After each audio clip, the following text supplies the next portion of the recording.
Hello, good morning. Morning, good afternoon. Hi, Sunita, how are you?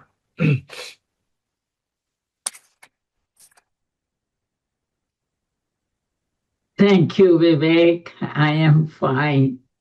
Good to see you, good to see you. Hi, Tom. Yeah. Hello, Vivek. Good morning. Morning. All right, who else do we have for the names? Fred, Pushkin, Ramesh, Ravi. Good morning, Vivek. Good to see you Morning. again. Good to see you again. So almost one, I think more than 1 year with you. It's a nice to talk with you. Nice information. I really love it. Great, that is useful to you. Yeah, Hope, I hope so because we spend what 2 hours to 3 hours anywhere between 2 to 3 hours. So glad that the time is being spent in some useful stuff. yeah, sure. Yeah. I mean, we did our own set of mistakes. The content used to be very different when I started 6 years ago, and and over the time, I changed based on what could be more useful. Uh, Made it a little more generic rather than talking only about options, because everyone is on a different, I would say, path on their investing journey. So, all right. Who else? Vivek, sorry, I do have one question. Very small question might be for you. Sure. I just got like I'm using a stock analyst, which I think you told me last year. So I just taken like a membership. They saying me a two membership, pro membership, unlimited membership. Which should I take? Okay. I don't know which is the unlimited membership. So I only had what $10 per month Oh, membership. yeah, that's what I have. Okay. Yeah. So Okay. I use that to get the financial data, which Okay. is what I needed to run my framework on. But today probably I'll give a demo of something which I now added onto my own optimizer. So now I've not looked into stock analysis for I would say maybe 2 weeks or so. So So you are doing different platform now? yeah. So yeah, something that I built. So I think yesterday I sent an email to all those who signed up for beta in terms of that's what like one of my pet project was to do all the analysis live. Maybe I'll give some demo here, but super excited to add that onto my website. And I don't think then I'll need analysis anymore. Okay. Oh, that's good. Okay. After 1 year, might be I'll switch to your. Well, up to you. I mean, it's Yeah. Just right. share the link or like anything so I Yeah, can see. right now Yeah. it's open for beta. So because there are a lot of stuff that I'm adding here. Let me just put the link. You want to be on the wait list. So I over the years I have a lot of system that I built, which is spread across in Excel sheets and Google sheets and all that stuff. And I wanted a way to consolidate everything in one place, which is also scalable because I couldn't do many of the stuff if it was only spread across these disparate sheets, right? So first thing I did was to bring my option trade journaling and tracking.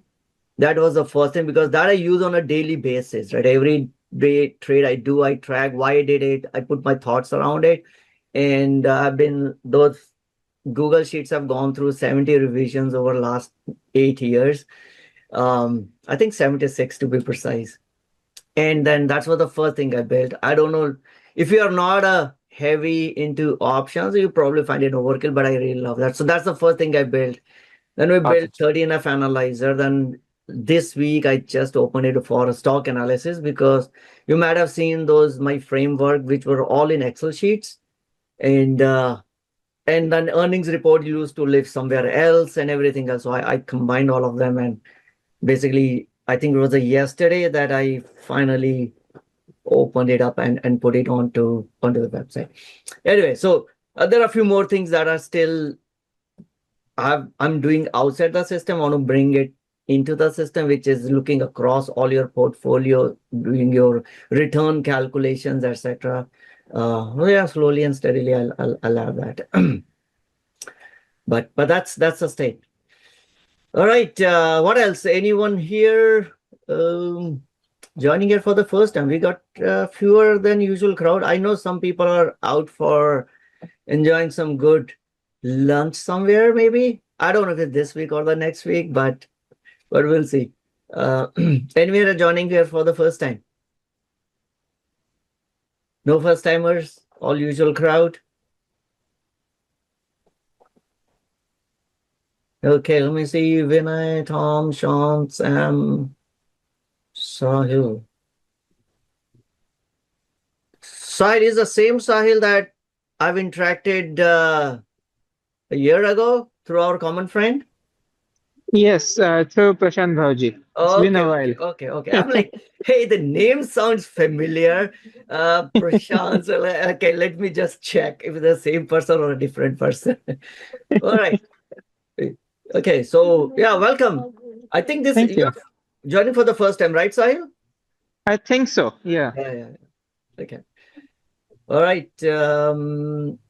Cool. So maybe we get going. Generally, by this time, I have generally more people, but yeah, it's schools are off, so people may be traveling, and that's perfectly okay. People have a lot of other stuff to do. So, what are we going to talk about today? First of all, welcome everyone to our discussion number 326 of meeting every Saturday and talking about investing as a DIY investor. Right? So, I'm not from this industry. I've spent most of time on the tech industry, but been very active and very interested into investments just to manage my own money. First of all, to be able to build a corpus and then manage it, because WT income doesn't do any good unless you are a lawyer or a highly paid doctor, right? So otherwise, you gotta build your wealth by buying the greatest businesses, and investing allows us to do that. So today, what we're going to talk about, this week was a historic week in terms of for I would say all investors, because we saw the world's first trillionaire is now a reality. So, and the reasons are pretty obvious. It is because SpaceX became started trading on the public market, and that's also historic with $2 trillion. So we'll dive into that, and it's difficult to wrap our heads around what trillion even means, right? But now this is like maybe 15th or company which is now hitting a $1 trillion valuation, and but we have a world's first trillionaire. So that's one topic we'll look at the macro level. There are a few earnings. If you're interested, we can go through that. Oracle reported earnings, and few other companies. Then want to give you a preview around the stock analyzer, and will be, if you're interested, me to look at some of the stocks that you own and want to, get into the details of that, we'll do that. Quick update on the crypto side. I covered last week. I did get into details and look at, I think top 5-10 stories on the crypto, but I'll not get into the details. But last week we did talk about one fact that crypto was weak because not Michael Saylor, but Strategy sold Bitcoin. So there is some additional update to that. Maybe I'll touch base on that one. What else? I guess that's it. Yeah, always open to answer questions. If any questions, raise your hand. I see Sam's hand is up, or you type it in the chat, and we'll get going from there. Right. Hold on. Yes, Sam, go ahead. What do you want to talk about? CNBC was like Fox positive on SpaceX. Good see. It was Yeah. awful. Nothing negative. So Walter Isaacson, he has lost his credibility. Why would you say he lost the credibility? Just because he's saying positive about SpaceX? Is that? Well, you know, like I said, they became the fox of just like a Jim Cramer type of, you know. So I had to turn to other news sources to get more realistic. See, Like you see, I've been typing you. NPR says $63 per share is the fair value. uh, it depends on what kind of investor you are. I think everyone can find a price point on SpaceX that they will be comfortable with. If I squint too hard, if I stand on my head, if I let my imagination run wild, maybe I can justify $1.5 trillion as a valuation. If I become a value investor, if I only look at fundamentals of what has happened in the past, right, then I don't think I can justify even $500 billion for it, right? And I think most of the investor will lie at somewhere in between. Some very adventurous one will go all the way to $3 trillion. Most of the speculators probably have no business in terms of even trying to figure out where does it stand in terms of the pricing, right? If my only job is to make a quick buck by selling it to someone else, I don't even care whether it is 2 trillion or 3 trillion. I'll buy today, it gets up 10%, I'll sell it, right? So depending on where you are on or what kind of investor slash trader you are, I think there's a space for everyone to either play or just stay on the sidelines on SpaceX, right? Having said that, these financial channels, CNBC, Bloomberg's of the world, etc., they at the end of the day, they make money from advertising, right? And no one would want to run afoul of the world's first trillionaire because there's a lot of a business that could be had from that. I was also a little I would say saddened by the affair in terms of how some of these big bankers, like Jamie Dimon, who interviewed, I listened to the interview of Elon Musk, how they've been all pandering to Elon Musk. And I don't blame them because their duty is to make money for JP Morgan, right? Jamie Dimon's first and foremost duty is to make money for JP Morgan shareholders, right? That's his fiduciary responsibility. His responsibility is not to bring out the truth or what's the right valuation for SpaceX for us. That's a job that we have to do because our fiduciary duty is to our own family, right? So I Uh, cannot depend on Jamie Dimon or Jim Cramer to do my job. well, Vivek, Bloomberg didn't have I see positive things to say.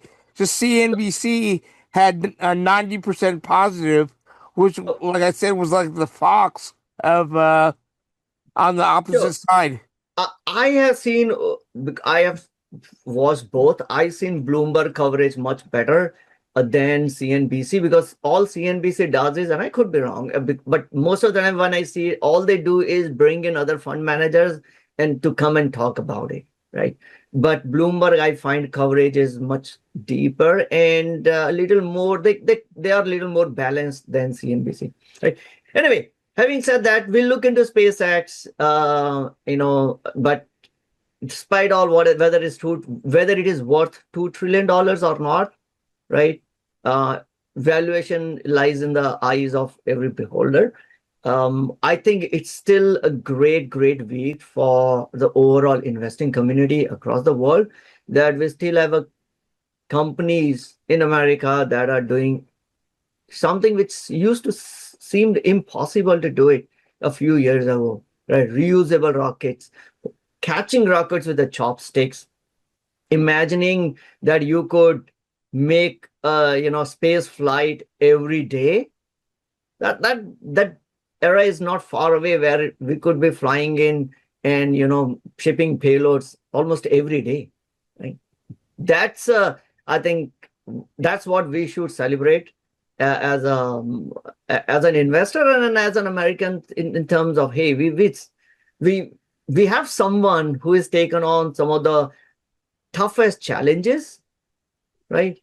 And and has proven and has done the right job and is proven that yes, things do work. And I have a huge respect for Elon Musk on taking up, those challenges.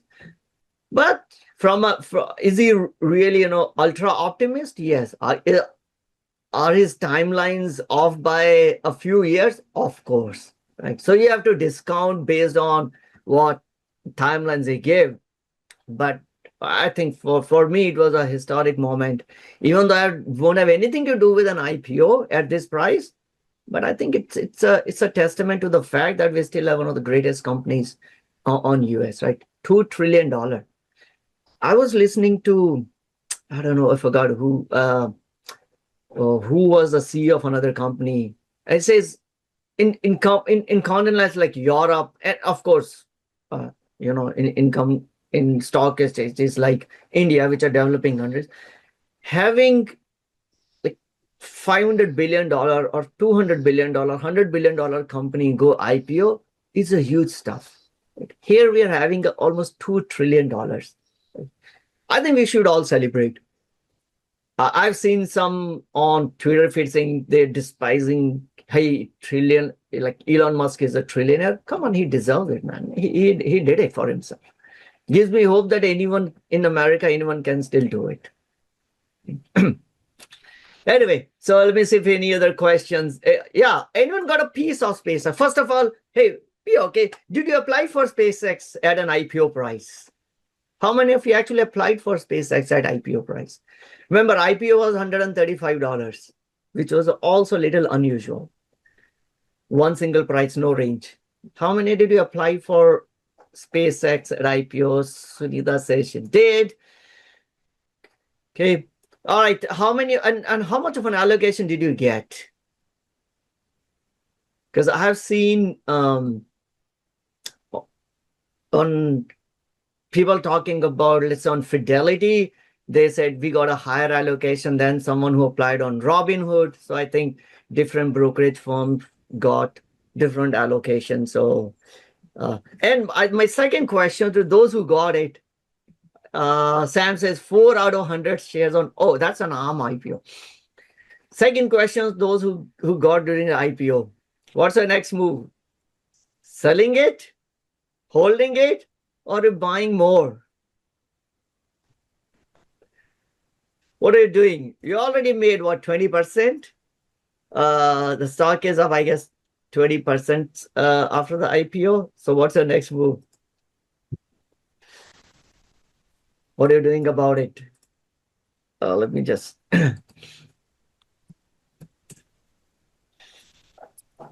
Sharp 11 only. SPCX. By the way, there's an interesting story about SPCX ticker. The issuer of the ticker. So this was ticker held by an ETF issuer called, I think, Total. It held it for a defunct ETF, which was supposed to have only space companies in it. So but they never gave the ticker, they never released the ticker. They never relinquished the ticker, even though the fund was closed. And I guess they probably made more money by selling this ticker to Elon Musk than by the fee on the ETF itself. Pranav says, I got 10 out of 10 on Robinhood. You've been lucky because some of my other friends, those who applied on Robinhood, they got much less allocation. Sunita says, holding while Starlink goes as a separate IPO. Wow, you're letting your imagination run too wild. I think Tesla being merged into SpaceX, I've seen some people talking about it, and I can guess why that Elon would do it, because Tesla still need a lot of capital, and with the margins getting compressed, they will, you'll need somewhere which is wherein Elon can raise capital. No. So hold on, I had to put folks on mute because I see some background noise.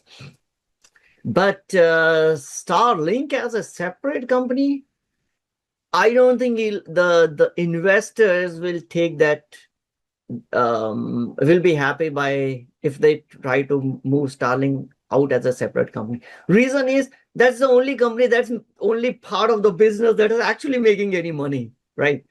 XAI is losing money. SpaceX is losing money after 25 years in operation. SpaceX, when I say, I mean the rocket business is losing money. The only business that is actually profitable is Starlink. And if you take Starlink out, then there's nothing left on this. I mean, then it's only hopes and dreams. So who's going to fund all this? Maybe we'll see. We'll see. But that's a different take. Saying taking Starlink out. Yeah, James. Yep, same thing. No hate for Elon to be trillionaire, but it's on the back of government contracts or funded by our taxes. There are many other companies. So I don't know why people always pick on, oh, they got a subsidies, and hence they built Tesla. Dude, many other businesses got a lot of subsidies, right? So government runs a big subsidy budget, and Elon is not the only one that got it. Right? And probably he has paid a lot more taxes in taxes than he ever got the subsidy. So I don't hate him saying, hey, you built it because you got the subsidies and then you build this business. Sure, a lot of other businesses got it, but they are nowhere close to what Elon has done. Right?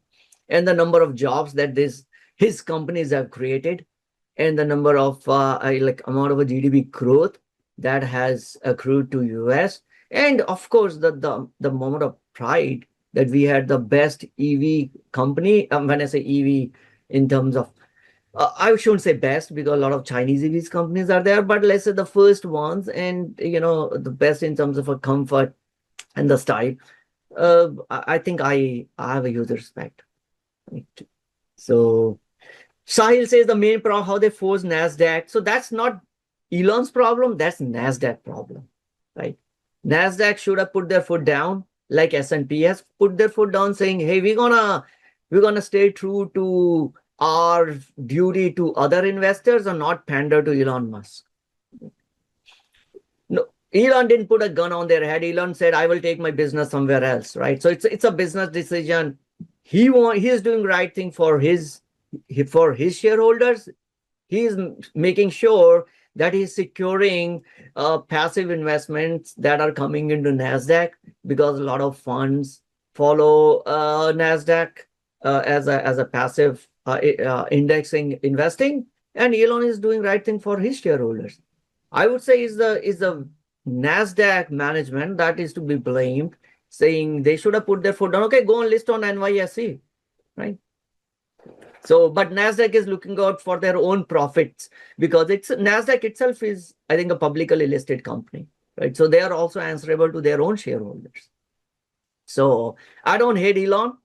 Elon did what a CEO should do, and Nasdaq did what their CEO should do. Unfortunately, those who will be investing passively, I'm one of them. My biggest investment is a passive investment.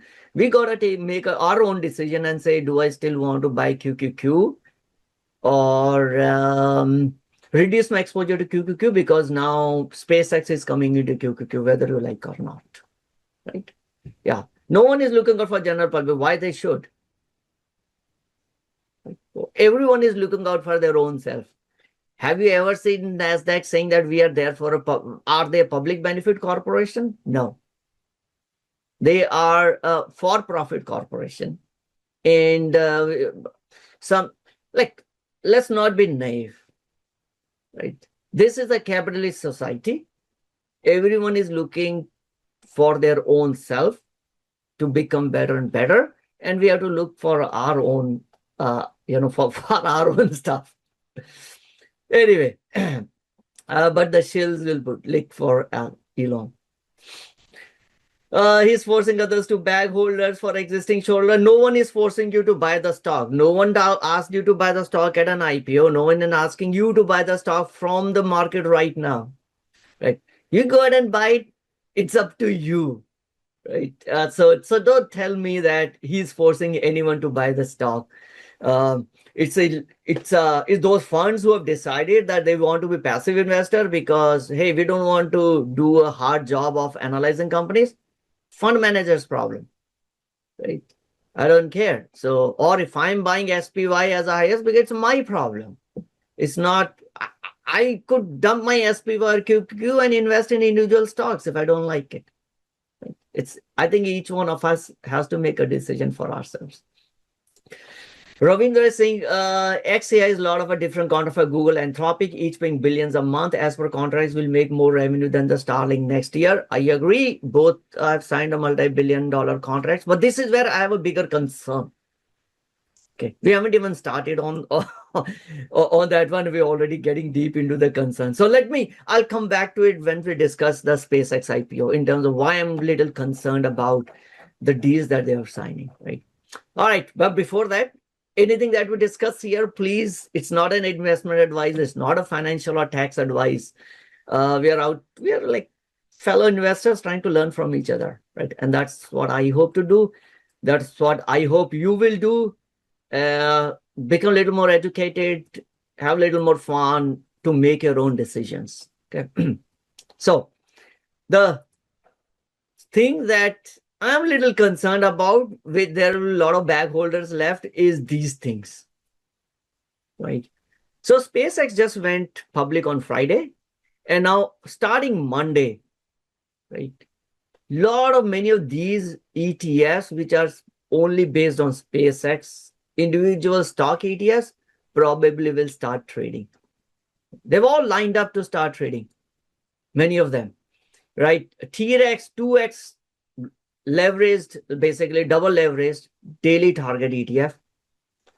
Direction 2x leverage, Defiance 2x long, leverage shares 2x long, Granite shares 2x long, 2x short. Last week we talked about all these exotic ETFs and some of the issuers I talked about, right? They're all there. And I'm assuming that Total will come soon, Roundhill will come soon, because these all ETFs, ETF issuers are the hot sauce ETFs, which will create these leverage products and all that stuff. Now you could say, and look at the expense ratio. This is like a legal highway robbery, right? Granite shares 2x, 2%. 2%. And they know that there are, I shouldn't call them investors, but there are those speculators, degen traders who will put money in this. And this is like a land grab right now, right? Whoever comes out the first, whoever gets the bigger AUM is going to make a lot of money. Not the people who are buying these instruments. I can't say for sure. Most of the leverage instruments don't work well over longer period of time anyway. But all these issuers gonna make a lot of money. 2%. Like, doesn't matter where the SpaceX stock goes, the issuer gonna just sit, enjoy, and make 2% of it. So be careful if you want to play with these leverage instruments. Time and again, I've shown these these instruments have a place in a portfolio, but for very short duration. Right? And I am saddened by the fact that many retail investors will hold it for much longer period of a time. Because if you're holding it for a longer period of time, and then it's just a game of a chance whether you're going to make money or not, whether you're going to make 2x or not. There have been cases wherein the stock has probably doubled and you could have still lost money if you're on a leverage 2x. Because it doesn't matter that what the end state is. What matters in these leverage funds is how that end state was achieved. What's the path that the stock took while going to the end state? That changes your returns by a lot. So I don't deal in these things. Maximum hold it for a day. I would say maybe 2 days, 3 days, max a week. Come on, these instruments are not to be bought and hold. These are to be traded. These are to be used to hedge a specific event or a risk or take a very pinpointed speculative bet. But who cares? A lot of people are putting a lot of money in this, right? Look at the individual stock ETFs. We are looking at close to $50 billion. Ever since SEC allowed ETF on individual stocks in 2020, it started to now look at it's like almost $50 billion on an average, if you assume like 150 basis points is the expense ratio on these one. Someone do a math for me. That amounts to be what? $750 million per year as a fee, which these issuers will sit back and collect. Why not? Why I don't blame these issuers for it, because they are looking out for themselves. They would love to collect $750 million by doing nothing. I would love to collect it, right? We all would want to do it. But the question is, those who are investing in these, they need to look out for themselves and say, should it find a place in your portfolio or not? I met someone who basically is very enthusiastic about these leveraged stock ETFs because he says, unlike options, he doesn't have to worry about timing. Yeah. But you're right, the path does dictate the end value. But so long as these folks are able to ride the trend as of the last several months, they made a ton of money. Oh yeah. These have funds are made. I think that the trend started with Tesla. So Tesla was like a first single, or I would say the most prominent single stock ETF with 5 billion under it, which means like $50 million for doing nothing. And then all other ETF issuers were like, yeah, it doesn't make any sense to have an ETF for a single stock because you can just buy the stock itself. But why not? When there are a lot of uninformed investors who would just want to pile onto this, yeah, let's take advantage of that. Now So why does so if it's a single stock, say let's say Nvidia, and it's 3x leverage, how do they achieve that? Because there are no futures on Nvidia. But most of the right? time it will be swap contracts with the Wall Street firms.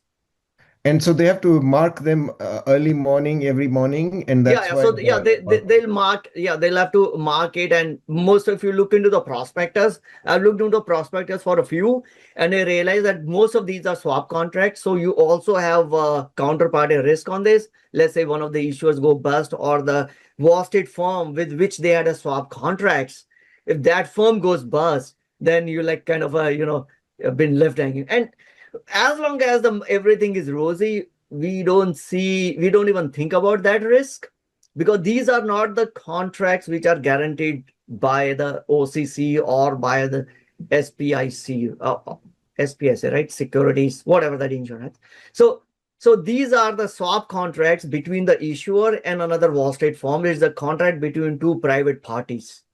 And if one of the parties goes bust, good luck to you. But most of these are pretty high, good quality credit risks. I don't think. Yeah, sure. I mean, AIG was a great quality. AIG was a great quality. Lehman Brothers was a good quality before it went bust. So I think only in the cases where we see those turmoils, we'll realize that many of the firms that maybe had entered into swap contracts may not be able to, honor it. Who knows? Yeah, I'm tempted by these 3x leverage single stock ones, but my concern is the path dependence, which you're absolutely makes difference. You hear with any of the management team from these companies, and the folks have been on a podcast where they talk about these instruments, and they also say that sometimes they were when this all stuff started, like, we were surprised why people are buying and holding it, but sure, it's the people's decision. These are only to be held for a very short duration, overnight hedging your overnight exposure, or taking a speculative bet, event risk, etc., etc. But who cares? A lot of people just want to buy and hold it. Sure. All right. So looking at what on the space side, who all made money? Elon Musk, obviously. He owns 85% voting power. So if you are a traditional investor saying, I want to see a corporate governance, I want to see a value investment, decently valued, SpaceX is not for you. Elon Musk is chairman, CEO, put all other C titles on his CTO. Everything is Elon Musk. You have a huge key man risk in this company. God forbid anything happens to Elon. I don't know what will happen to the company. Probably it will lose 90% of its valuation. you will never, board will never be able to fire Elon Musk. He's like a chairman CEO forever. So you have to be very really really comfortable with in owning stocks of the companies in which Elon will be there forever, like a a dictator government. So yeah, if you really look from a corporate governance perspective and valuation perspective, SpaceX is not for that. But there are a lot of fans of Elon Musk who would just invest because it's an Elon company. You're one of them. Sure, go ahead, take a bet. Founders Fund, founded by Peter Thiel. They were also early investors on Palantir and all that stuff. They made a lot of money. They wrote us first check when SpaceX was valued $420 million. Veller equity partner, Antonio Gracias. Again, he was a part of a Doge team. When Elon went there, he pulled him in. He was also one of our early investors. Of course, Alphabet. They invested $1 billion. At that time, the valuation was 10 billion. So now they made almost 20x of their, no, 200x, right? Of their money. Sequoia Capital, Sean McGuire, he invested. And then Barron is Ron Barron. He's been an Elon Musk fan forever. So how come not? So Barron will invest. I think Ron Barron also came and made a statement that he's going to buy $1 billion worth of SpaceX from open market. Right? Whether he buys or not, we'll only get to know when they file their next 13F. So it will be interesting to see in the next 13F who, I track close to 109 fund managers who bought, who sold these SpaceX shares. Yeah, I think Bally Gifford bought. Bally Gifford is also one of the holders, I think. But yeah, so I don't think current 13F will reveal it, but the next 13F will get to know because now it's a publicly traded company. Right. Yeah, but there will be, and maybe like ARKK. So there are a lot of other funds who would have an exposure through SPVs or through secondary shares and all this stuff, right? But these are some of them who were like a early venture investors or early round investors. But there are many SPVs. There are like Fundrise has some exposure. If you want to exposure to SpaceX, go and buy Fundrise. They'll charge you exorbitant expense ratios and all that stuff. And many of these SPVs will also charge, will sell you at a premium and all that. I don't think we have to do that, any of that stuff. I am just waiting and watching for the business to come back and maybe perform and tell me that they're worthy of my investment, right? Some speculative bet I want to take on Elon, sure, I will do that. Am I going to short it? Probably not, right? I may not be with Elon in this boat, but I'm not going to go against him. Right? Going against Elon would be like, standing in front of a steamroller and hoping that it will stop. I don't want to do that. Right? There are, after seeing what happened on the GME, Mayor One principle, don't short these individual companies. We never know how crazy the market can go. Markets have changed a lot. And there are players in the markets who could just, take you to woodshed and kill you. Like what happened with Melvin Capital, right? Gabe Plotkin, one of the brightest shining star, Harvard grad off of Wall Street. Every big hedge fund gave them money. And he's the sharpest guy. Became cocky saying GME was basically kept his position short on GME. He was right from a business perspective. Got liquidated because the Reddit crowd just took him out, right? So I'm not going to short it. Well, I think there will come a time when SpaceX will be start to get dumped, and it'll be evident in the chart, and that's when it'll be time to take a short position. Yeah, but you're right. The gamma squeeze, we have to watch for it. Gamma squeeze works well on both directions. So it'll accelerate in the downward direction also, and that'll be the time to take a short. There are many other better ways to make money than to trying to short and then lose your sleep, right? Why you want to try to do that? Like if you want to do a short, maybe sell a call spread, stay risk limited, right? I don't want to lose my sleep. there are better ways to make money in the market than try to short Elon Musk companies. Now look at like they raised $75 billion, which was the most amount of money raised. Right?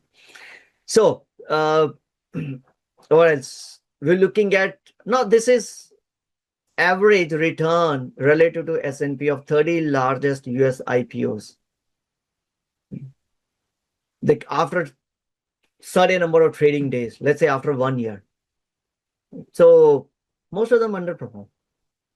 And that's one reason why I'm not a big fan of investing on an IPO, because on an IPO, company will do, it's like when you're trying to sell your house, you stage your house, right? You clean up everything, right? But that may not be the reality. So let reality sink in, let a few quarters get away. We'll get to know how the business is. Paying 90 times, 100 times of its sales, not for me. And specifically, SpaceX has been so much hyped. People who haven't spoken to me about stocks, my friends, I've known them for a decade, never talked to me anything about stocks.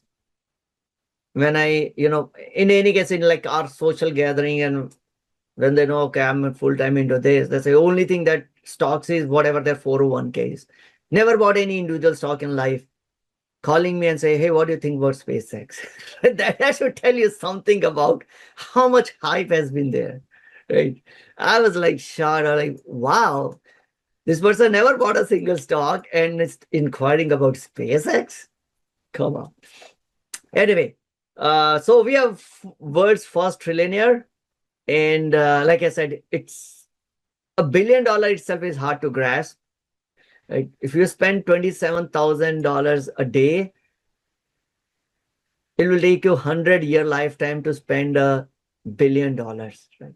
Now you can spend only $27 million per day for a century to become a trillionaire. Right?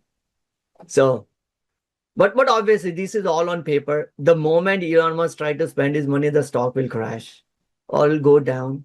So obviously this is all paper wealth.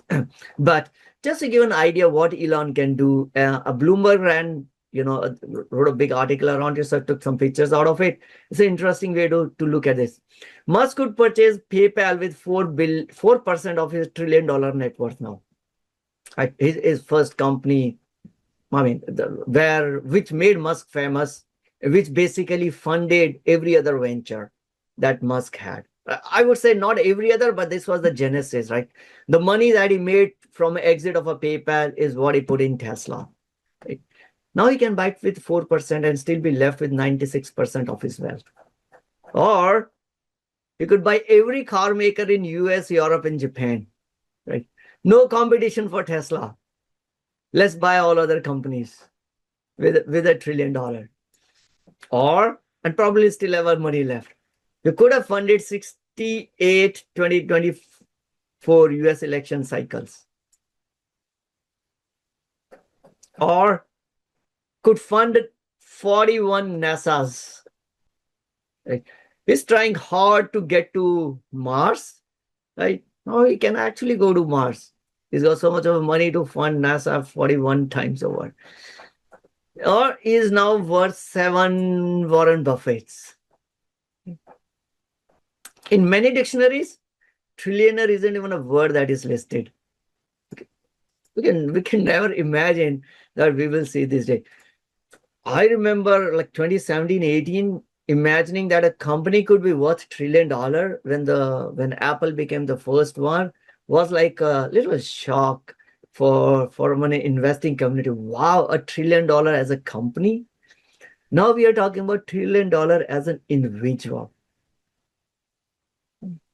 Just 62 nations have inhabitants with combined net personal wealth of $1 trillion. If Musk were his own country, his realm would be richer than 156 other nations. We were comparing an individual with a nation. So, yeah, he's wealthy. He could, maybe what he should do is to, maybe fund the projects that actually make a difference today, and he's all focused on making a difference 20 years, 30 years later. But if I were him, maybe find something that makes a difference today. But it's a great story around it. Talking about, I think we left the topic where Ravindra's comment was on the SpaceX and XAI. So here's one question that I have. While it's in one way you could say, hey, XAI is now start to make money because they are renting the Colossus data centers to Google and to Anthropic, which kind of are competitor to XAI.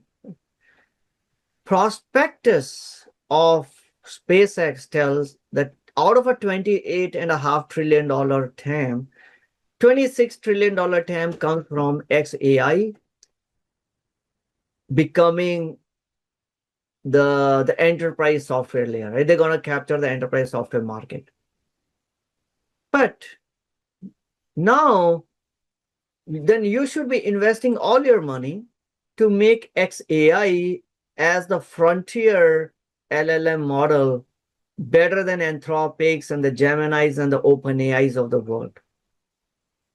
Why are you leasing that capacity to your competitors? I don't get it. Or is Elon now pivoting and saying, we don't want to be in the race of having the best AI models, but we want to be a renter of a capacity? Sure. Because everyone who is building these best models are short of a capacity. So don't tell me, Elon, that you have a spare capacity and hence you are renting it out to Google or Anthropic. Maybe your business model has changed. Maybe that $26 trillion as a TAM was written by Grok and there was no truth in it. And you never had a plan to basically create the best AI model. I don't know. But what this does, now XAI is equivalent in the same business as Nebius, CoreWeave, Crusoe, Iran, pick any other neo cloud. They are doing the same business of building data centers and renting the capacity of data centers to these big hyperscalers, which is what XAI has done. So then you should not value XAI's portion of the business as a software or an Anthropic-like valuation. You should start valuing it as a data center-like valuation, which is like a REITs, right? In a long term, data centers are nothing but a REITs, real estate investment trust, right? They are renting real estates.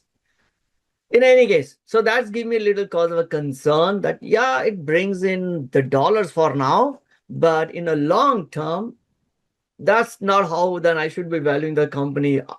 I thought I'll value the company, give the same multiple like I'm giving it to Gemini or Anthropic, but probably not. Right? So that's, Ravindra, that's one concern I have. Why such a pivot? When $26 trillion of a $28 trillion TAM is dependent on XAI becoming the best AI in the world, and you're not using, and you're leasing your capacity to competitors? I don't know how I can wrap my head around it. Okay, let me see some other questions. Ravi said, I bought Nokia since NVIDIA invested in it and Nokia went up. Yes. I've not looked into why, but I think right now the whole infrastructure story around in your data communications, and I think that's what also pumping up Nokia. But we'll look into maybe in terms of how historically how good or bad the Nokia business is. That I can look into. 1 second, let me just also, so we look into Nokia.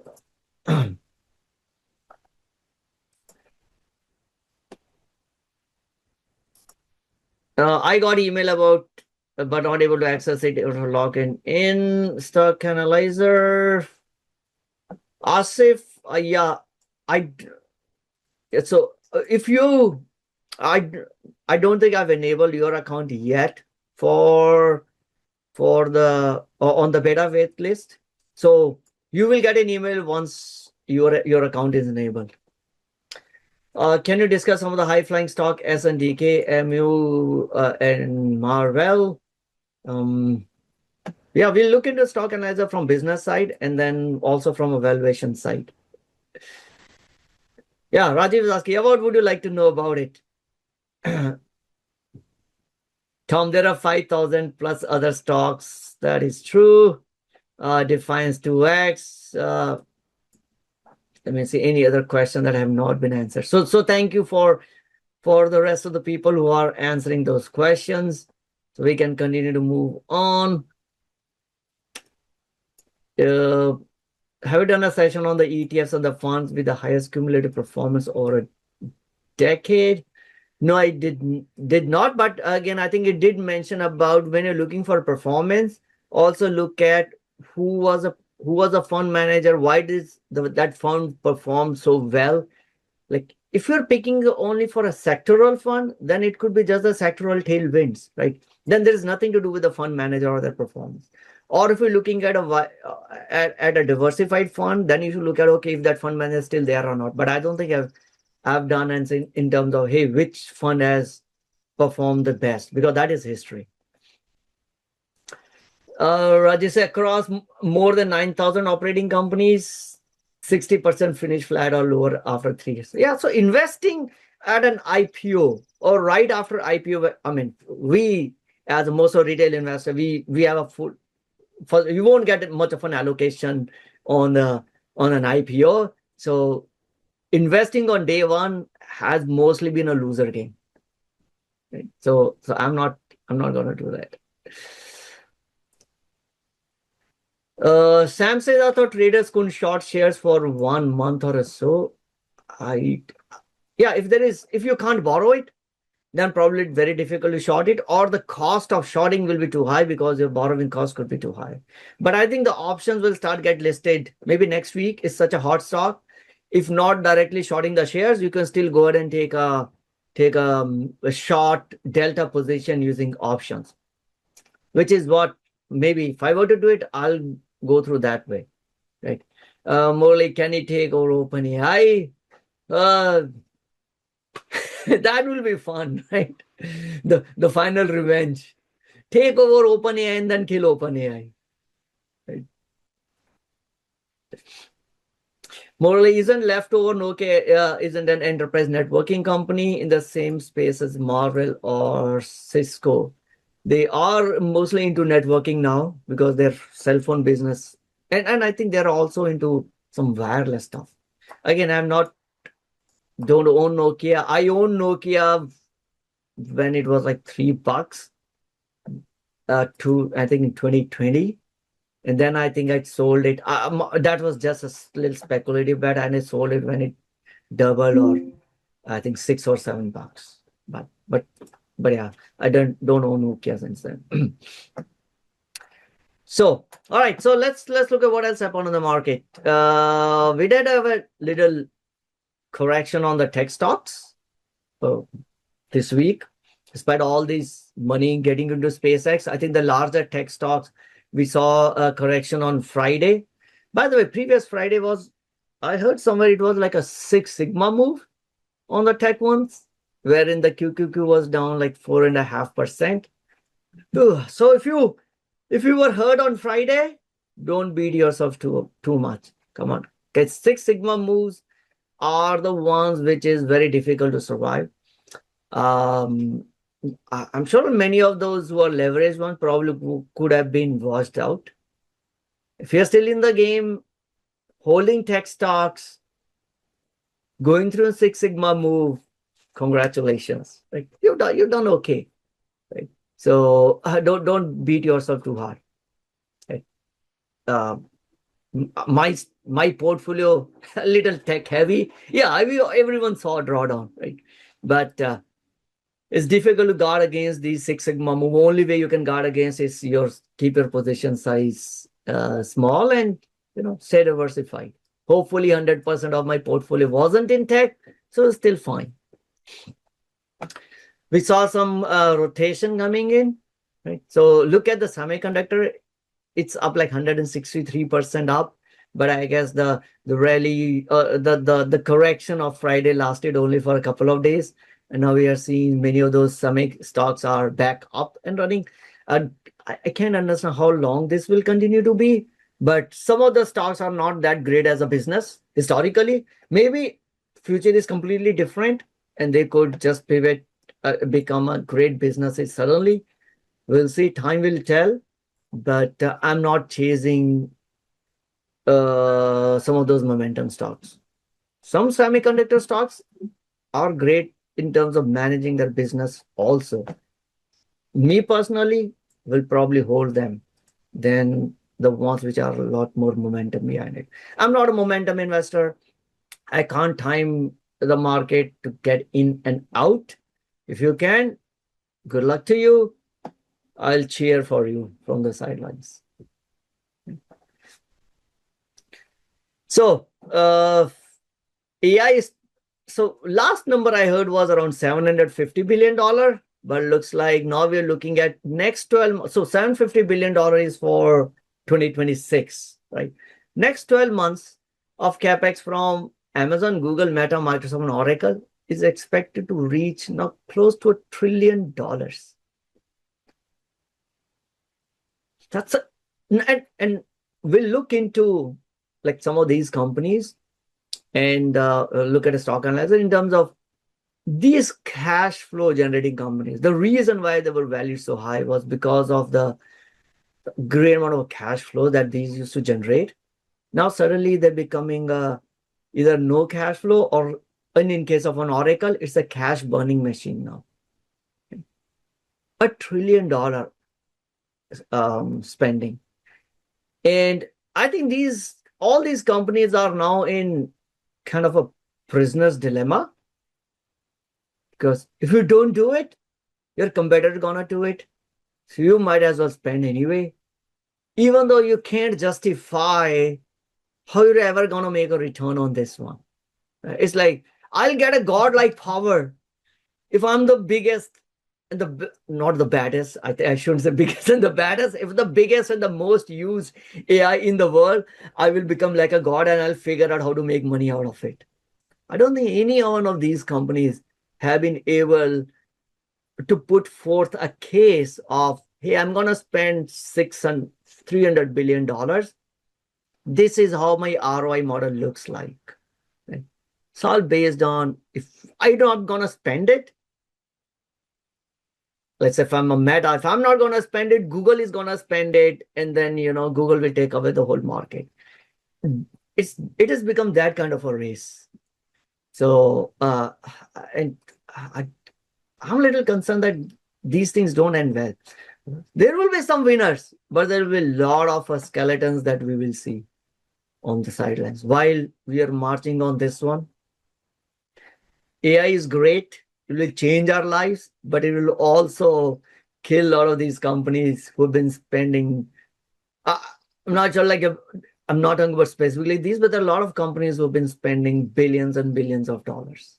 We'll just get, and a lot of VC funding on those. Not most of them won't survive. And this is not the first time. It has happened in every technological revolution. So this time it's not going to be any different. Just the players will change, the technology will change, our behavior always stays the same. Okay. Average stock has a catch-up potential versus mega cap. So these are the mega caps. If you look at equal weight, S&P 500 from 2021 to S&P 500, like in equal weight has done pretty nice. Like in last 5 years, equal weight has given close to 70% return, but S&P is almost doubled. S&P 500 is almost doubled, all driven by the concentration of the mega cap companies, which so far have been great winners. But now we are seeing a little bit of a transition. So like ACHD, which I own my portfolio, is probably up more than QQQ for this year. which is like very different, right? You don't see that happening often. So if you look at SCHD, and this is like, come on, this is like a dividend ETF. What's an excitement in this one? It's got like grandfather companies, it hold grandfather like companies in this. But this has outperformed QQQ, I guess, if I'm right. Yeah, it has outperformed QQQ for this year.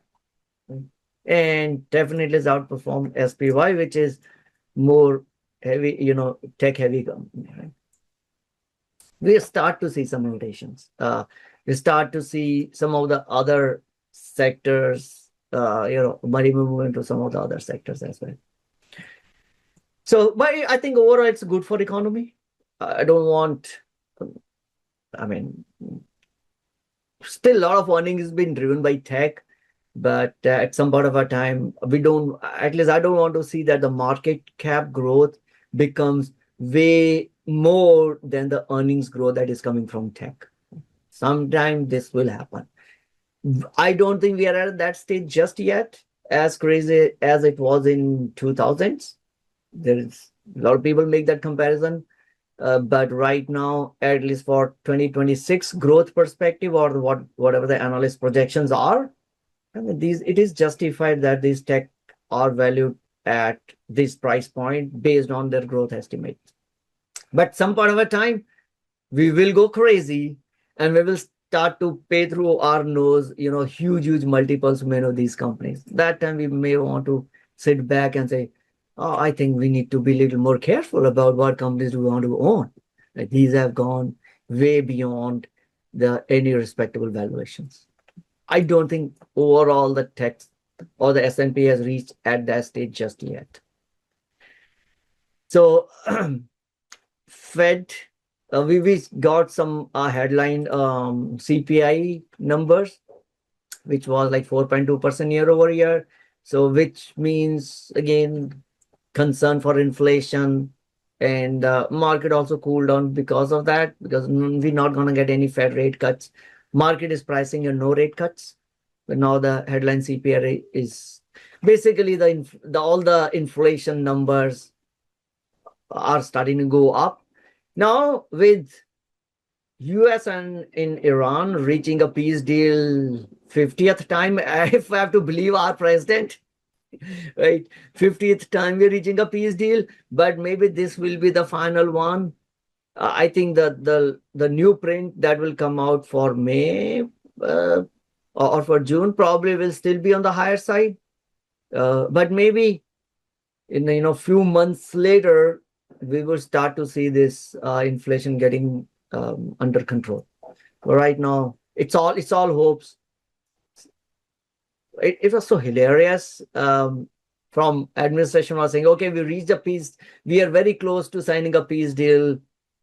Was Marco Rubio? No, I think JD Vance or like either Marco Rubio or JD Vance will go to Europe to sign a peace deal, and they're like, but there was no soundbite from the other party. Like, is like a one-sided peace deal? Are we gonna sign with ourselves? But I think later on, like someone from Iran came back. Yeah, we are working on it. We'll see. We've been to so many of these peace deals. Like I don't believe administration anymore in terms of are we getting the deal or not. Let it be signed. Let the shipment move through the Strait of Hormuz. Then we'll believe that the oil prices might come down. Okay. All right, fear and greed index for this week was in a fear, which is what I like when it's a time where you can start to add little more deltas on it. Not the go-go year, little more sensible. So when it's on a fear, it means okay, I'm not in bubble, right? So you cannot have everyone afraid that the market is gonna crash or the market or the future won't be rosy and still be in a bubble. Right? These things don't go well. I get a little more concerned when the dial moved towards like 60 plus. Those are the areas when I have to become really, really cautious about it from an overall market perspective.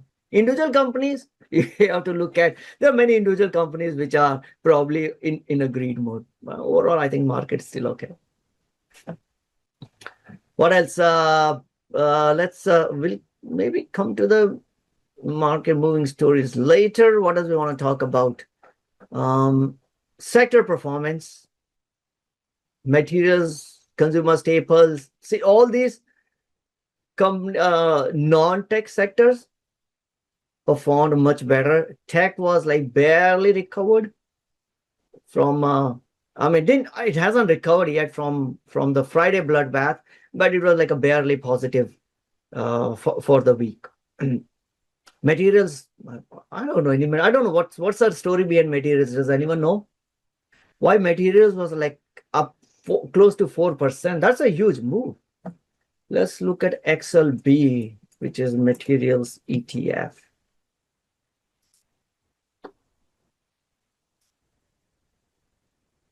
Wow, 15% for the year to date.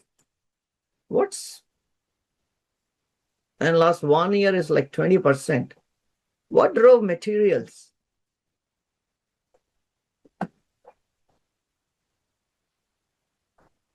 Inflation, yeah, that could be one. And then again, we're looking at could be another reason why the consumer staples, real estate have gone high. Financials, I think, was driven more by the fact that now we got SpaceX IPO, which means all these bankers gonna make lots and lots of money. Now we have an Anthropic that they have filed. That'll come to basically that'll come IPO. OpenAI will IPO. So we might see next 12 months like 2-3 companies coming to IPO with $1 trillion valuation, right? So, and all the bankers who are involved in the process gonna make a lot of money. And also, so I think that was also driving financials and utilities and industrials. We'll see. But overall, I think S&P is still up 8%. Despite all the volatility that we have seen in the market, I think we're still okay. Extend your time horizon, right? When in doubt, zoom out. 5 year, we are up 75%. Not bad. You can handsomely beat inflation with this and have money left over for growth as well. If you just do plain S&P 500, don't have to get too cute in trying to find out, the next Amazon or trying to short SpaceX and all that stuff. There are easier ways to make money. Looking at the chart for this week, but Microsoft has been beaten down. Apple, after the Siri stuff, I think the street has given up on Apple. Oh, come on. I spoke the word Siri and the Siri got activated. Dude, do some good job, even if you get activated on phone. Right. The WWDC was the last WWDC for Tim Cook. And the new man in the hot seat. Let's see what he does. But market didn't find anything great in the WWDC. So they were like, nothing much. So Apple shares are down, but I think I still hold Apple. At least they are not spending like a drunken sailors like a lot of other companies are. And distribution is a big thing. We don't underestimate the power of distribution. That's why like Meta and Apple, it's a little hard for me to become bearish on these two companies, even if they are not in top or they're not even nowhere close to leading positions in AI. These two are a huge distribution channels, right? So Meta with 3.8 billion people on their platforms and Apple with 2 billion devices in people's home and in pockets, they could become a huge distribution channel to distribute the power of these LLMs to make our life easier. So hard to get bearish on Apple, especially when they are also continue to produce some good cash flows. The new leadership, Apple are the new John Scully's. I mean, it's too early to, I don't know, Murli, is it John Starmer, right? The new CEO, or maybe I got his name wrong, something similar to that. Come on, give him some time. Investors also had a similar concerns when Tim Cook took over from Steve Jobs, and he has a huge, one of the biggest shoes to fill in from Steve Jobs, but Tim Cook did good from investors' perspective, right? He's done a, shareholders are happy under Tim Cook leadership. So I'll give some time to Mr. Starmer to see how he performs, right? And if he doesn't, sure, it will start to show up in the results. Right? At the end of a day, behind all the stories and all the hype, eventually 3 statements that these companies have to file with SEC will reveal what the truth is. And if you anchor some portion of your investment thesis on those 3 statements, we will be anchored with some truth when it comes to investing. Otherwise, it's all narrative, right? Narratives is a part of investing. Don't get me wrong. For me, investment thesis is always numbers and narratives, right? But if it is all narratives, that it is all based on future projections of what could happen, right? No one knows about our future, right? So I do want to base some portion of our investment thesis on the numbers as well. And 3 financial statements are good enough to give you all the information that you need. So the CEO may be saying we are the best company in the world, or we have the best products, we have the brand value, whatever. We have the moat. Numbers will tell you whether they do or not. So I'll see the numbers, and if it CEO doesn't perform, should start to show up in the numbers slowly.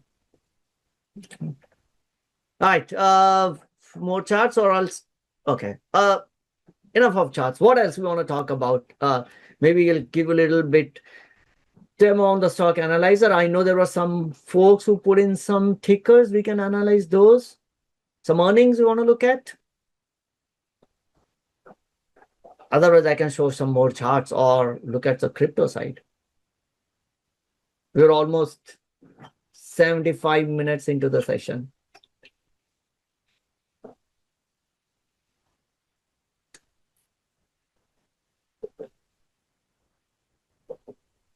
James says, Larry Fink, the most corporate oligarchs want to nationalize the cost of AI. The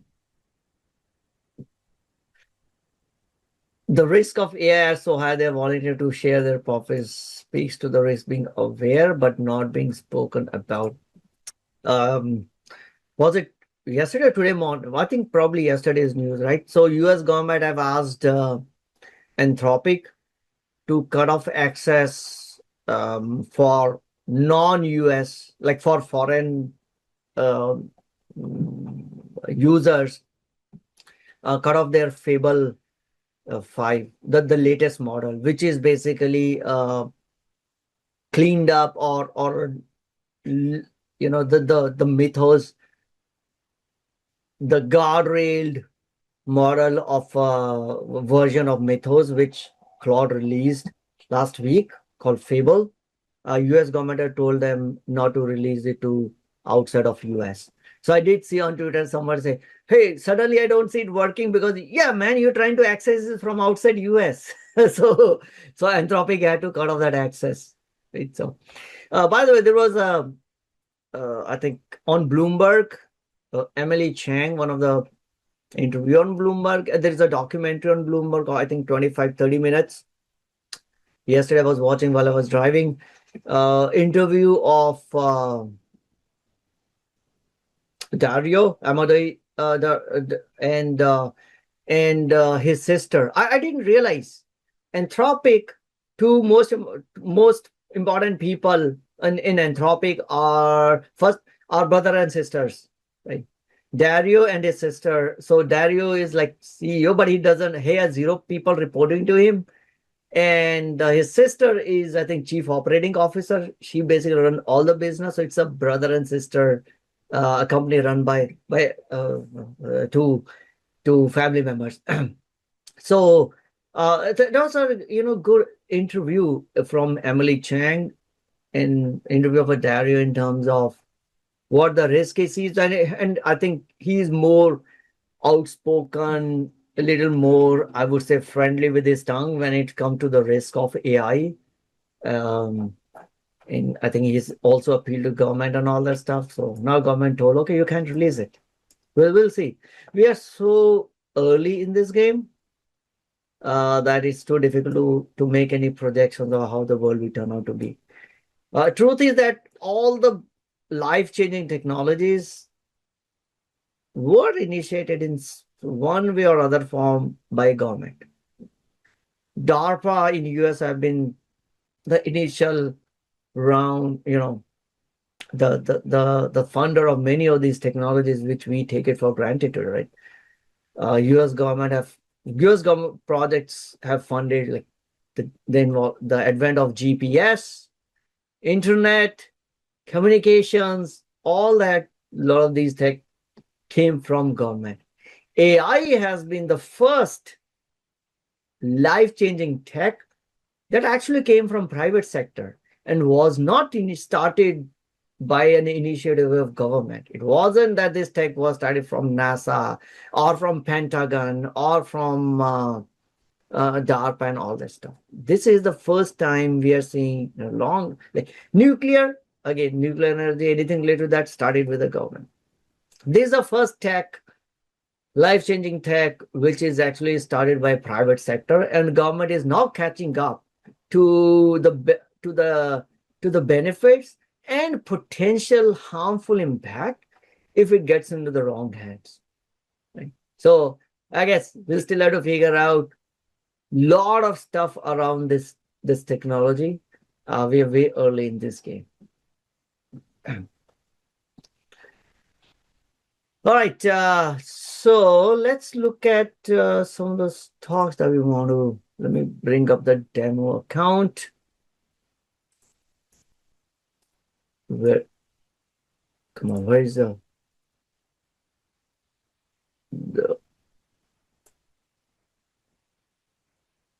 okay. All right, let's bring up some analyzer. So I think those who got access have better access to Optimizer should now be able to see new tab called Stock Overview.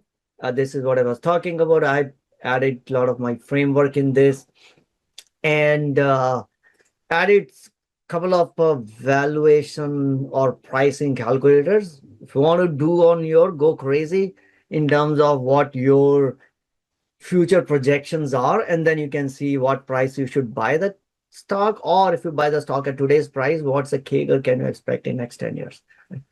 So let me go back. I think it was way back in the chat. Which company want to look at first? Give me the ticker. Can we look at Accenture? ACN. Yeah. I don't think I gathered data for Accenture prior. So probably it's gonna go and pick up the data for the first time. Hopefully I'm not logged out. We'll see. ACN. Okay, so what is? So basically, so first it'll tell you what this company is about. You can look at the charts. Not a great chart though. We look at like, wow, from 398 close to what? 18 months. And this is a story for a lot of these companies, right? Calypso down 50%. Adobe is my whole Twitter feed is filled with Adobe because I made some comment on Adobe, and now that stock is like down 70%. Some says, but looking from Accenture business point of view, like strong balance sheet, good capital discipline, real cash flow. So this is not a paper cash flow. This is not accounting cash flow. When I look at a real cash flow, I basically will subtract the stock-based compensation from this and then look at what the net cash flow is, but doesn't score that great on your profitability and on moat. I'm going to look into it. The reasons. How are you calculating the moat? Yeah, so moat comes from your gross margin and return on invested capital. Oh, I see. Okay. Right. So remember, I always used to bring this whenever I used to analyze, right? We used to bring this, but then I never had a way to kind of, if I have to analyze 50, like what I eventually want to do is basically on the side, I have my watch list for S&P 500. Each one of those companies rank with the quality score so that I don't have to look for the big metrics. Again, then if I'm interested, then I can dig deeper into individual company, right? So last week, I spent a lot of time in trying to derive and arrive at what the composite score should be calculated in terms of different weights. So, but over a long term, if you look at Michael Mauboussin papers or a few of the other long-term investors thesis, return on invested capital is one of the measures that you could use to determine the long-term longevity and the business quality. Not the revenue growth, because revenue growth can be bought, but ROIC. So and gross margin will tell you, whether you have any moat around your business or not, because the moment you try to charge higher for the product which doesn't have a moat, you won't be able to. Your customers will go to your competitors, right? So these are the things that get into making these decisions, like capital allocation, looking at a buyback, dividend, yield, etc., right? Profitability, operating margin, profit margin, so on and so forth. So it doesn't, and I can understand why it doesn't rank so well, because it's a professional services business, right? Not that great when it comes from a gross margin perspective. If not Accenture, once the Accenture contract expires, I could go to IBM Global Services, or I could go to some of the other services firm. Again, that's for the reason. Growth, tailwinds, because look at where's the revenue growth? Oh yeah, revenue growth, EPS growth, it's a low single digits, or I would say high single digits, right? That's why it scored less. But generates decent amount of a cash flow. Like cash flow yield is like 4%, 5%. So, and good amount of free cash flow conversion. So all the money that it makes gets directly onto the cash flow, but it could also be a sign for a maturing business. So you need to understand what kind of investor you are or where this company is before you start to use this model, right? A lot of a high growth venture side of a company will score very poorly on this one, right? Forget about a cash return, right? They don't even have a free cash flow, so you can't even use these things. So depending on, so you have to basically go and start to look at a multiples perspective. But that's what Accenture is. Looking at the financial metrics, you can look at like 10 years worth of it. Revenue, $70 billion, 14% operating margin, 11% net margin. Then I also want to track free cash flow per share, not the overall free cash flow dollar amount, because we have seen companies also diluting it. So I want to know what's the free cash flow per share. It's been a decent journey on this one, right? But it seems to be more of a mature business in this one. If you want to track something else, do let me know. We could add more. To start with, I put in these 4. And I think I'll reach out to you guys. Send me an email once you're using it. Say, hey, how about this one? And give me a justification of why that should find a place. Or at least send me, okay, these metrics, what has helped you, and we'll find which is the most useful for others. Want to look into the details? Here are your details. Right? You can go back and look at last 15 years worth or 10 years worth of data. Your CAGR in terms of revenue, gross profit, year over year, 1 year, 3 year, 5 years, so on and so forth. You have a backing of data over here, right? If you want to, and this is where sometimes I was having a little bit fun, is around, maybe I should go to that ticker. is in some cases we are seeing market cap plunging, and maybe the other business over the last 10-15 years not that great. So a business has been doing great, but the market is considering them to be dead stocks. Or it could be through the other way around also, where the business hasn't performed well and the market cap has gone through the roof. So I don't know in this one, but let's do for another one that I was doing it, and I did tweet about it. Right, Trade Desk hit new 52-week low at around $18 or something, and at some point of time it was like $140 worth of a company. And I was looking at, okay, I do understand where these, what these concerns are, but then I was trying to look at where is and trying to plot what like CF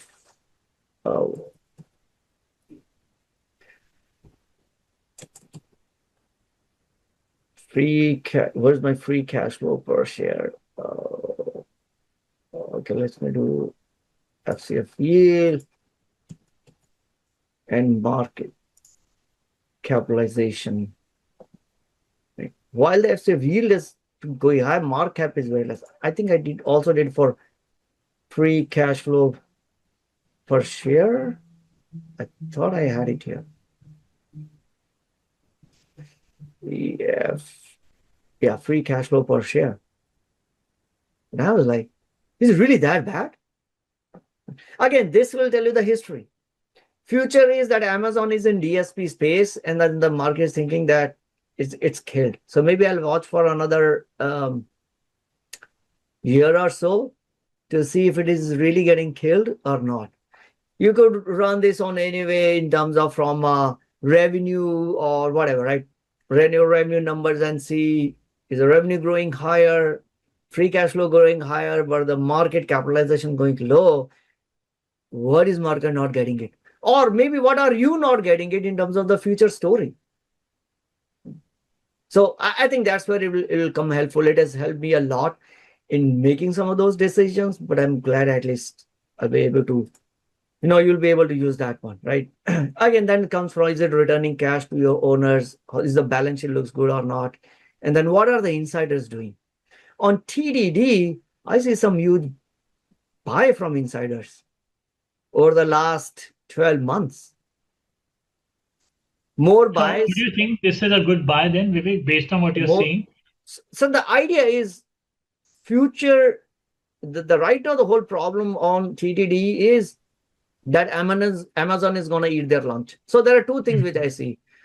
Amazon has moved into the space of the DSP where TTD was the leader, right? Number two is you churn now at the top level. So recently they got a new CFO, I think new maybe customer officer or the sales officer. So a lot of new people have come on the top. And one thing could be because like board is saying, come on guys, look at the stock price. We need to make some change in the leadership to change the business. Other than those two,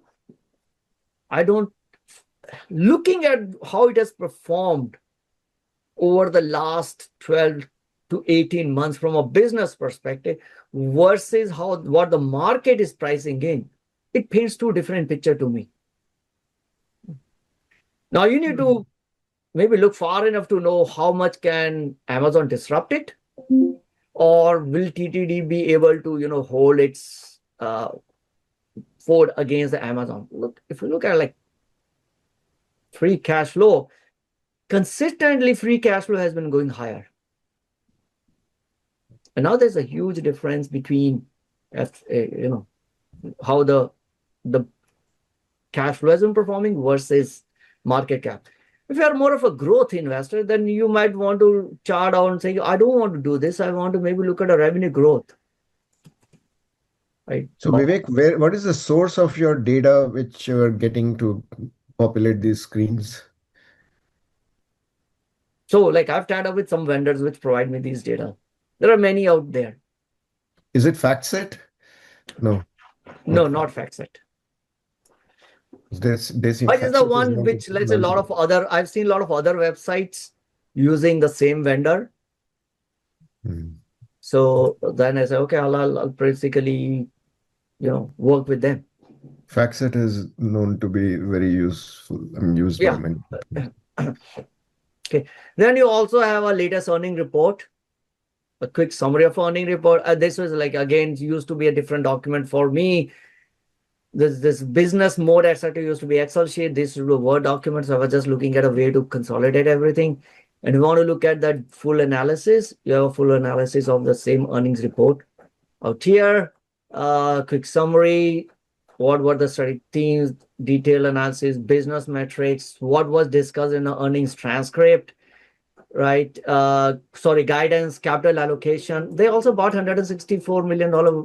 They're returning basically capital to shareholders, get into what was discussed in the call, what changed from anything new that has come in this latest call, what are some of the red flags we should be aware of, looking at a balance sheet, competitive dynamics, lowlights, highlights, what are the concerns from analysts, what was the management response, finally bullish and bearish thesis. Don't invest based on this. My whole idea was to make, like, instead of me, again, you guys, either you can go through your earnings report. All these are publicly available document, right? All this is available in 10Ks, 10Qs, or in the earnings report, earnings presentation coming from a company. You could as well do that, but I wanted to have an easier way for me to digest everything that is happening to that company, insider, business quality, what's happened in latest earnings. Then, if I'm interested in, then I can run on my evaluation in terms of reverse DCF. What's the growth in the current price? What's the free cash flow growth is the current price baked in? Like, market is saying that it's gonna continuously basically forget grow, it's gonna lose cash flow because they're gonna be forced by competitors to spend more money, and instead of a growth, it'll be a I'm missing the word. What will be the opposite of a growth? Shrinkage. Yeah, shrinkage in a cash flow. Negative 0.71 implied negative growth, right?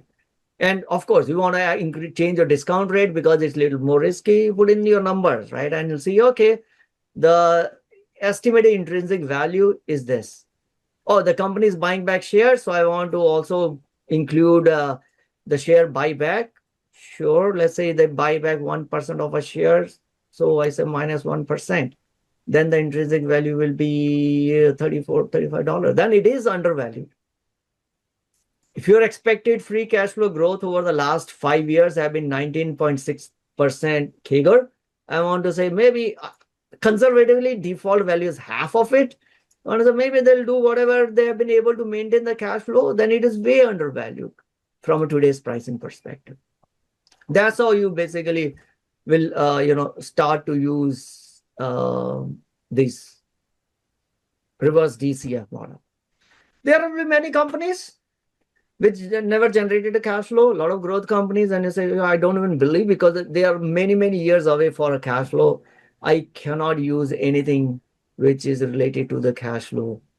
You want to play the pricing game, which is what most of the Wall Street firms will play, is put in your revenue growth assumptions, low, mid, high. What do you think the profit margins will be, low, mid, high? And we are looking at, like, say, 10 years. Put in our free cash flow margin and see, what's the multiple the market will be willing to give.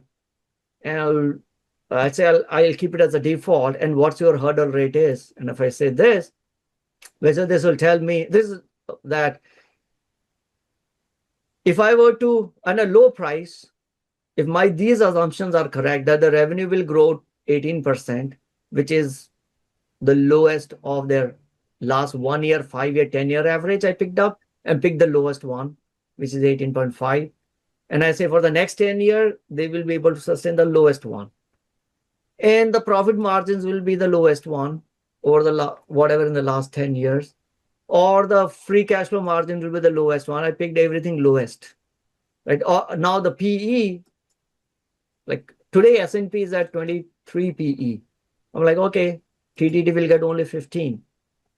The same with the free cash flow. My hurdle rate is 8.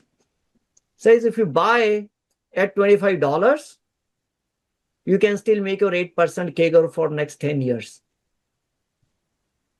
If you buy at today's price, which is whatever, $19 or something, current price of 1928, you're going to make 11% CAGR over the next 10 years, provided these assumptions are right. Basically, your bear, the low, medium, high. If your medium assumption is correct, then if you buy it at current price, you're going to make 27% CAGR for next 10 years. Now, this is where a lot of those people who say, oh, we should look at a corresponding PE and see others are valued. Put in your assumptions here. Look at a comparative. Do all the stuff that you want to do, and then run your numbers and see, do I want to buy at this price or not? So at the end of the day, it's your assumptions, not my assumption. Your assumption, your thesis, based on what the market would be, how this company would be, put in these numbers, and then this will tell you exactly at what, if you buy today price, what's the CAGR you're going to make, or or what price should you buy to make your hurdle rate. So I thought that will be useful. I have not generally used this thing a lot, but I've seen a lot of people trying to talking about the the multiples. Most of the Wall Street fund manager will talk about multiples. So I'm like, okay, let me build this if you want to use it, right? I think one quick feedback for me is maybe have this sticker on the top right of every blog so that you know which ticker it is. I see some people, okay, which ticker it is? Yeah, it was right up on the top. I just opened it like yesterday. So there are a few more things that probably I will continue to add on this one. Which one I don't see is a business segment and the graphs of the business segment, which is on my radar to add that. And then finally, news, etc. So I wanted one place where I can get everything about the stock. One additional thing I want to add here is you may be interested in tracking some other metrics, right? I don't know, but maybe that'll later. So you could customize some of the metrics here and say, I want to track, pick something. I don't know what it could be.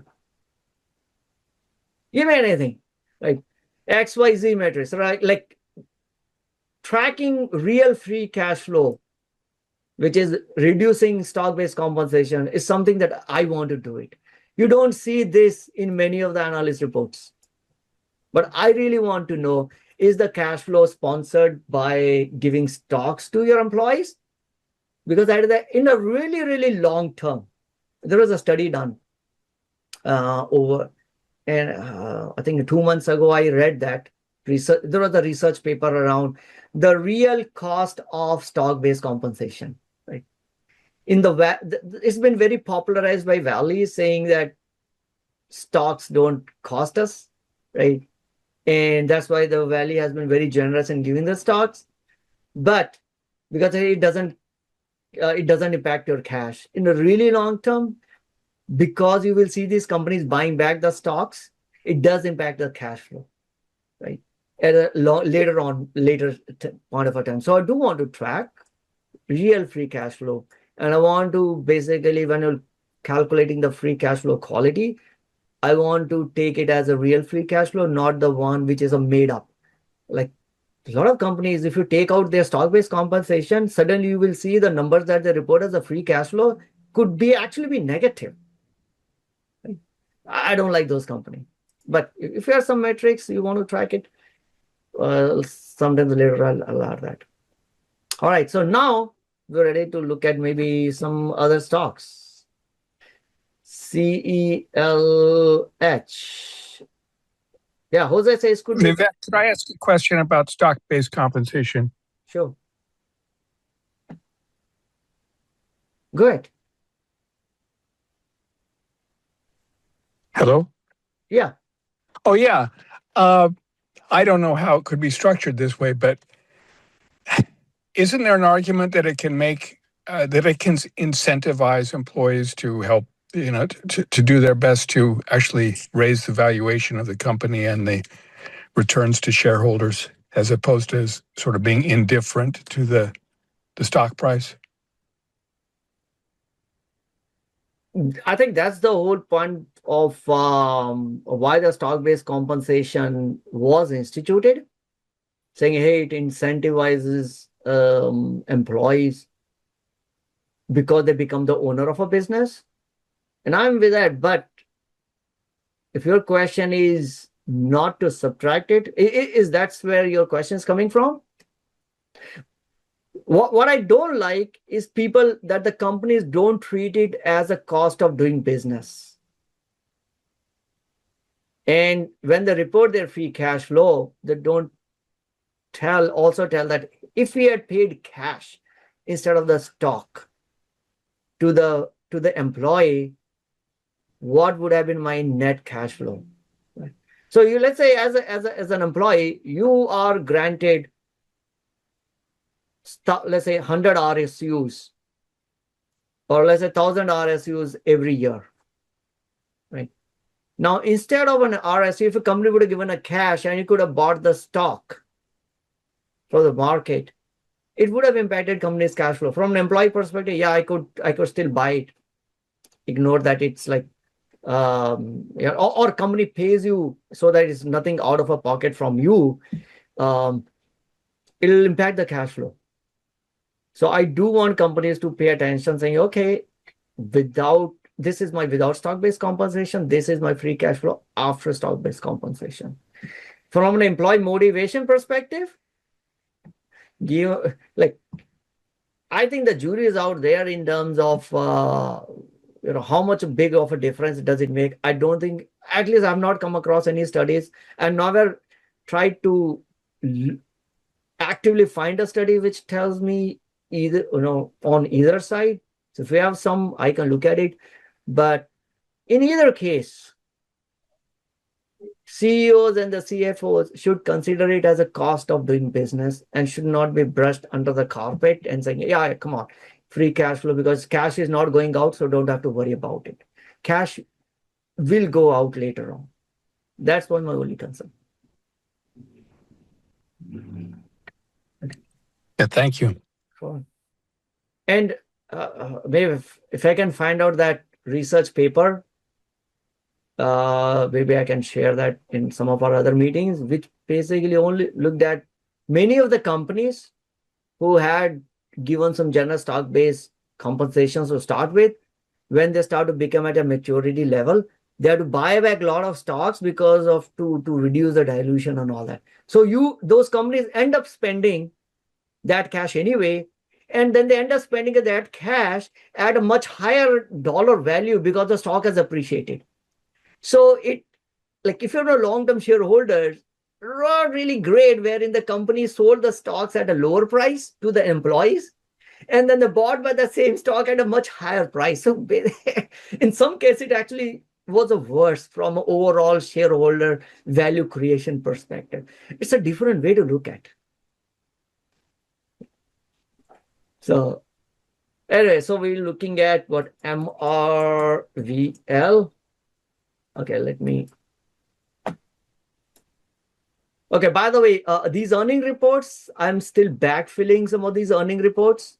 So if you have a ticker that you want to say, hey, I want these earning reports when I log in, send me a note. I will prioritize those earning reports to be updated sooner.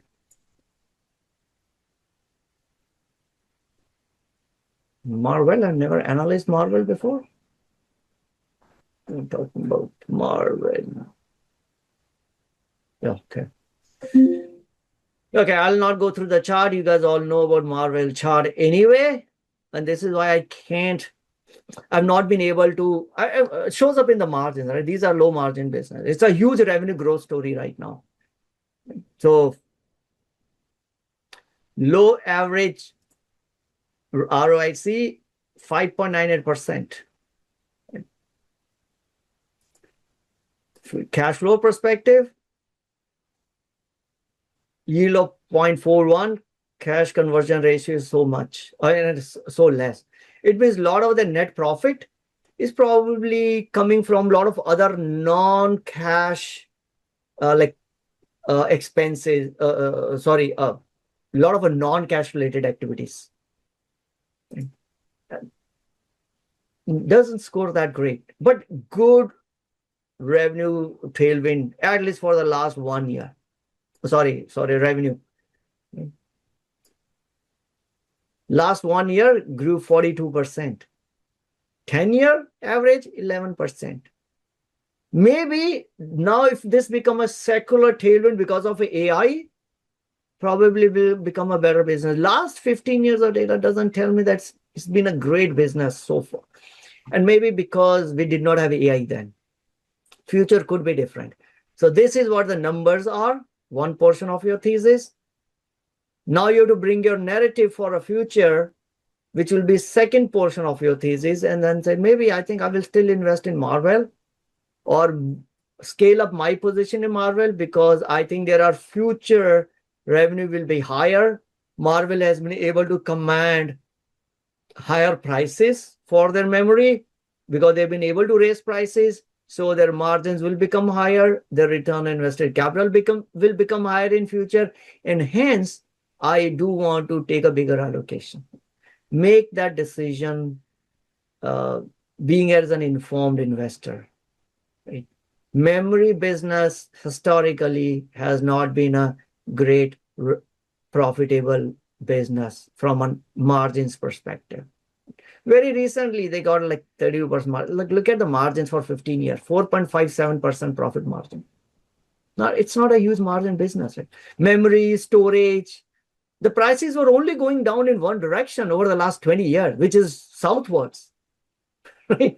So that's where the margins were always compressed until AI came along and say, oh, give me everything that you have. And then you can say, maybe now I can charge you 150% higher, right? So, but how long will this continue?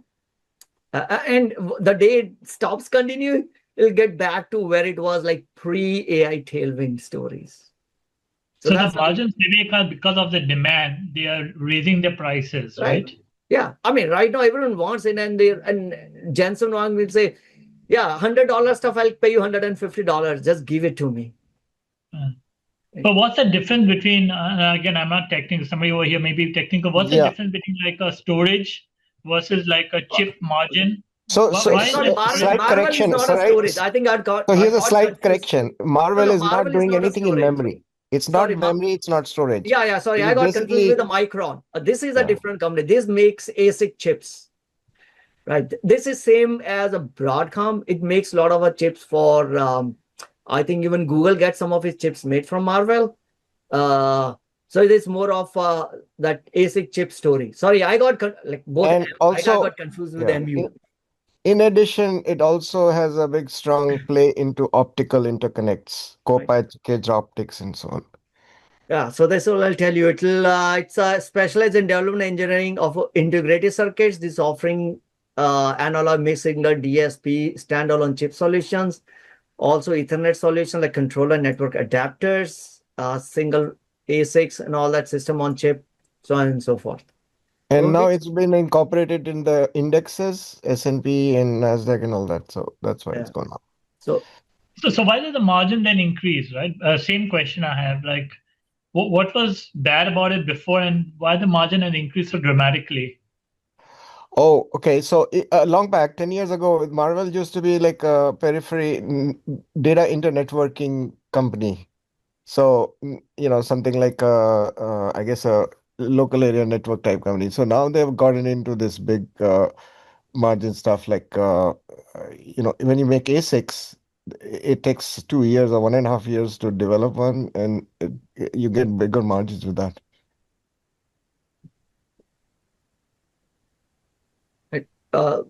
Sorry. So let's say everyone talks about the NVIDIA, right? I don't see many companies scoring so great on all of the pillars. And there's a reason. 60% return on invested capital, net profit margins are like 50%, 45%. Operating margins are like 10-year, 15-year average is like 30%. And what is the special sauce, right? I'm not denying all these numbers, but I'm still trying to grapple with like what's the special sauce of Nvidia versus any other chip company? So And NVIDIA first of all, basically has something called CUDA, C-U-D-A. It's a piece of software which is like close to assembly language or rather kind of not. So that basically has made basically like its stronghold in the industry. it's Any new developer of neural networks would not want to develop to something of a replacement to CUDA. So any GPU that this NVIDIA has sold and will sell, that has a natural kind of tendency to be sticky. So first of all, NVIDIA is not a chip company. It's a fabless company. It doesn't manufacture their own chips. So if you are thinking that, oh my God, it's a hardware company, how come it has such a strong margin? It is not a hardware company. It designs the chips, right? Number two, what I think Rajiv was saying, it's not just a chip, it's the ecosystem of CUDA, which they developed over 2 decades, which is where the developers just stay on, that ecosystem is what is building the moat around the NVIDIA's business. So, and they are able to command this whole like higher prices, not just for 1 year. It is not just Consistently. Yeah. last 5 years that the AI chat GPT came out, right? If you go back a 15 years of an average, it's like 30%. Yeah. So Right. Jensen Huang knows how to mint it. Well, On it's the other Yeah, hand, so I fundamentally think very well almost managed, like but GPUs from NVIDIA I was using them in year 2014. So they've been around doing this AI stuff for a long time. so who's the closest competitor to Nvidia? Would it be Cerebras? Well, not, starting I with mean, all is like Broadcom. I mean, go ahead, sorry. no. So I'm saying Cerebras is trying to be but they are just started. They basically are trying to make much bigger a chipset, bringing memory as well as everything, the processor all in together in one is a different way of approaching the problem of what Cerebras is trying to avoid latency when you have to move your data between your memory and your processors. Like someone from this industry can explain it much better, but that's It's all I like tensor understand. TPU. TPU. It's like TPU. If you know, Google created this thing called tensor processing used neural net. Essentially, it's a more customized way to process neural networks. When you have huge honking neural networks which have trillions of parameters, old 15-year-old way would be, hey, take this GPU, which was not invented for this stuff, by the way, right? It was for graphical processing in your kind of visual stuff. So it has been adapted, but because it's entrenched, doesn't mean necessarily it's more optimized. So Google created this thing called tensor processing unit, which is optimized to process tensors. Tensors are these big, huge multiplications of. So anyway, they consume a lot of memory. So Cerberus has taken, I think, a leaf from that and essentially created a dish, like a dinner plate sized Yeah, it's a chip huge. wafer scale integration, and essentially is customized for tensor processing. So yeah, there lies the efficiency in it. Is it customized for tensor processing or like just for the AI workloads? So AI workload is tensor multiplication. Okay. Essentially, anytime you even a small tensor triple you do, it consumes 10 gigabytes. It's amazing. This is why memory is going to be in huge demand. Hi, Rajiv. I wanted to ask you about this. Last time, I think you mentioned, and we talked about the Lumentum and the optical Yeah. networking as well, right? Those companies are still holding pretty strong. And is it for current generation or next generation? And I thought NVLink was NVIDIA's own thing. They don't, but they still have partnership with some of those companies, right? Can you quickly give some how this So all fits in? NVLink, And as you I think, understand, okay, so if you have GPUs which are like one, this, if you imagine a rack in a Yeah, data center. A rack is like maybe 5 feet tall. yeah, In that slide in these things called 1U.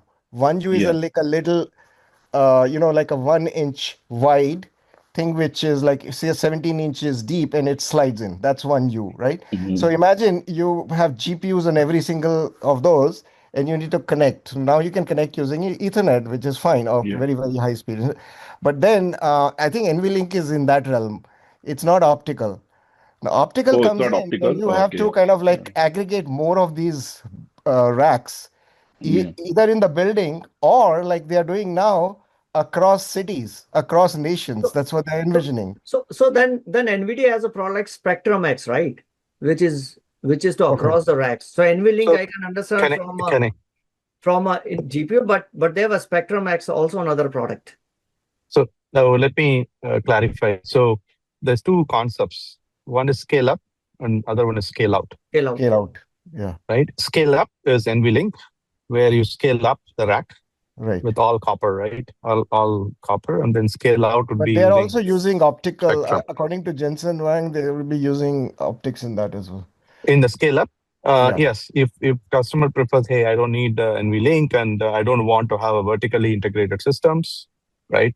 That's what the large cloud customers, they can command that, right? Because NVLink is not cheap. So they'll say, hey, don't worry about the vertically integrated system. Then yes, Ethernet will still play a role there, right? Spectrum / Ethernet. But conceptually, scale up is NVLink and scale out is Ethernet.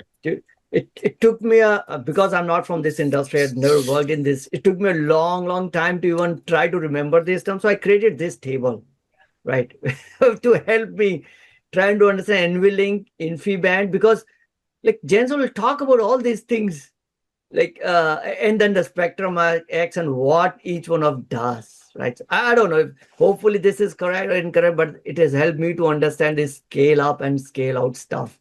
One of the By the reasons way, I so asked it also also is this also shows the age of the technology. So infinite band, I remember back in 1996 when I was at Sun Microsystems, they were developing infinite band. In other words, this is the most dated technology. NVLink, I suppose, is later. I haven't followed I it, think NVLink came from Mellanox acquisition. but basically, I think everything is going to go to optical with the huge demand that is there for consuming these tokens coming out. They have to move to optical. And the So, reason is I also own Arista Networks, and they are like into they're building working on this Ethernet based right. solutions or for these transfers, and then basically it competes head on with NVIDIA. So well, the question was actually maybe to get to the word directly is NVLink. that does it Yes. justify the Lumentum PE of 180? Yeah, so because okay, what is Lumentum? Year 2000, we basically created huge digital wave division multiplexing switches, DWDM, and they basically take like light waves coming in and multiplex them and send them out. So imagine these switches have been deployed in ways. So essentially, Lumentum is the company which manufactures those optical transceivers and Yeah. optical switches, and the need for that after 25 years is coming back in force.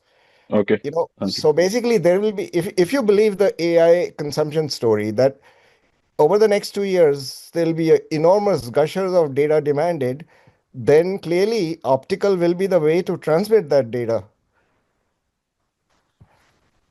over light waves, and then light waves need to be converted back to the electron space. And so every single player in this optical space which converts from photons to electrons and vice versa, companies like Poet and this and that. AAOI, everything is through roof. Anyway, I'm excited.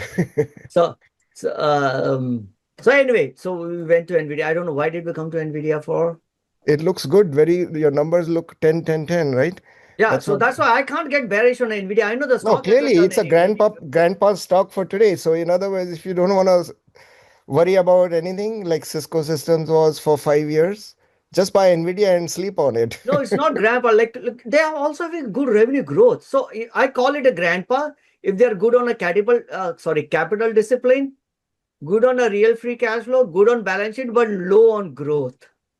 Right. But the If it PEG was a ratio is 0.29. I like that.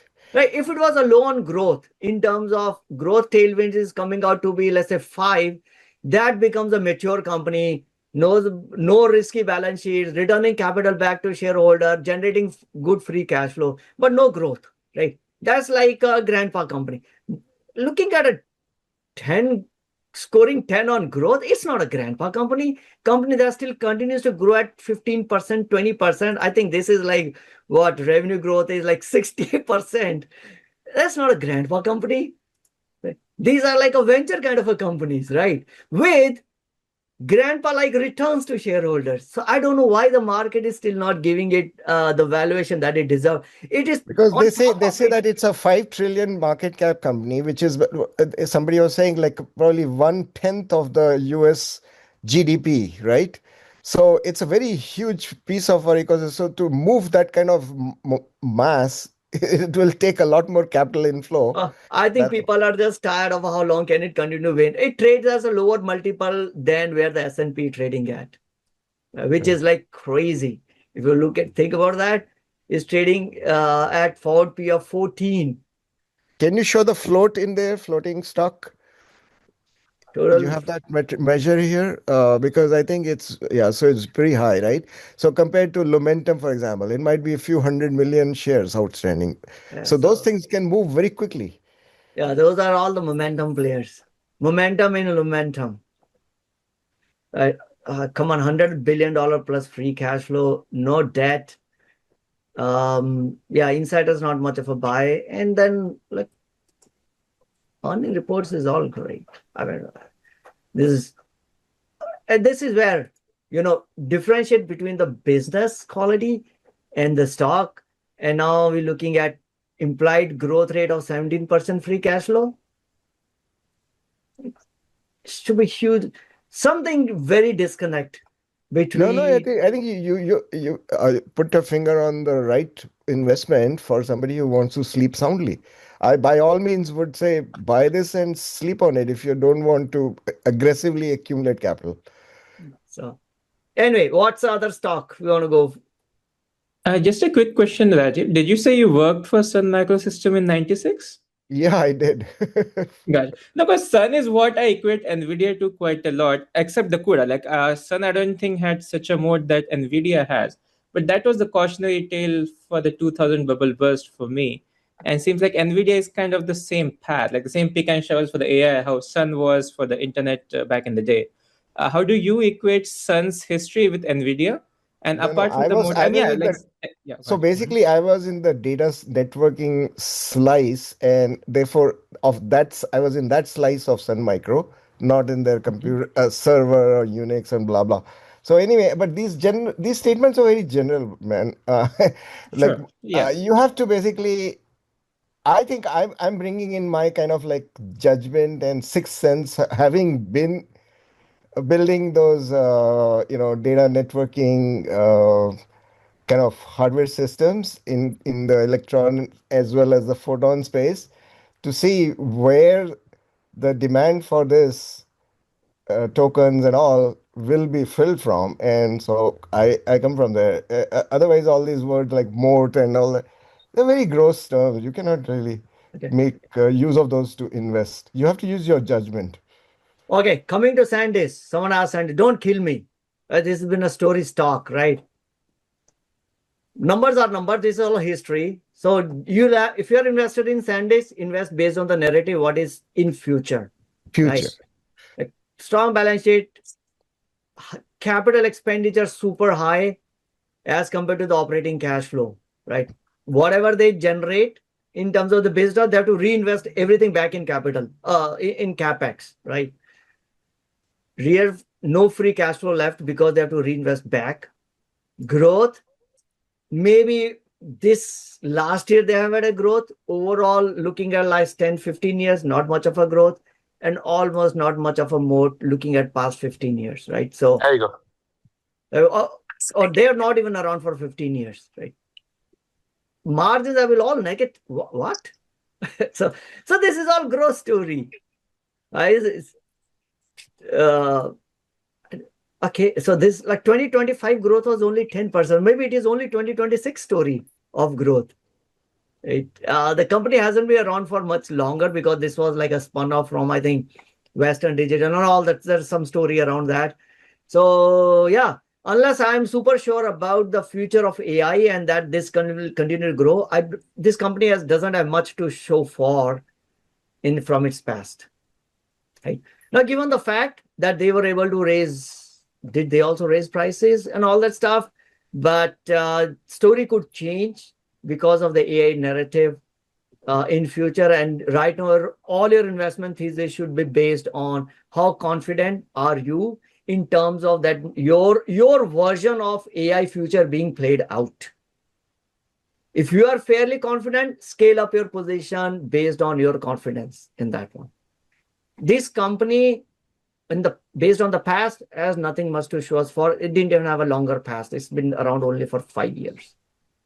Right? So that's what I would say. I'm not saying this is a bad company. The future could be drastically different, and this could be a winner in future.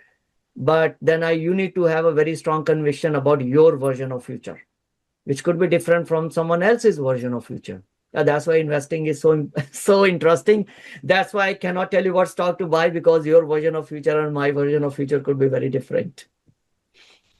Right? So one thing to notice about SanDisk is, do you know how many shares outstanding they have? Only 148 million. And of that, 146 million is the float. So if anybody, I mean, I guess you guys can follow, right? Like it takes very little cash flow coming into that capital to move the stock up versus say Nvidia. Nvidia would be like 20 times harder to move. Okay, so I never had looked at this before, so I don't have earnings report just now. And maybe if you're interested, I'll prioritize its earnings report to be generated. Other stock, someone else. So, Rajiv, this question for Rajiv. Like, Rajiv, but if Nvidia decide tomorrow they want to buy back, they can, like, if they want to bump up their share, they can do themselves. I think they have a buyback program active all the time. Yeah. So and listen to Jensen Huang. He says, and there have been questions to Jensen saying, why to buy back share? Won't you need it to continue to invest? He said, we generate so much of a cash. Yeah, exactly. We can continue to invest in our business and still be left with the cash, which we can use to buy back our stock. Right. And the CFO each quarter has to make a decision. Will I return more to the shareholder with internal projects? Like they do a capital planning, right? You guys do it in MBA Finance. So they come up with a hurdle rate. Okay, if the hurdle it's less than that, then yeah, we go out and buy back the stock. But that means we return capital to the shareholder. Yeah. All right. Any other stock? I think we're done with our regular stuff, so I can now review some of these stocks and all that stuff. Any other stock you want to look at? So Micron ticker?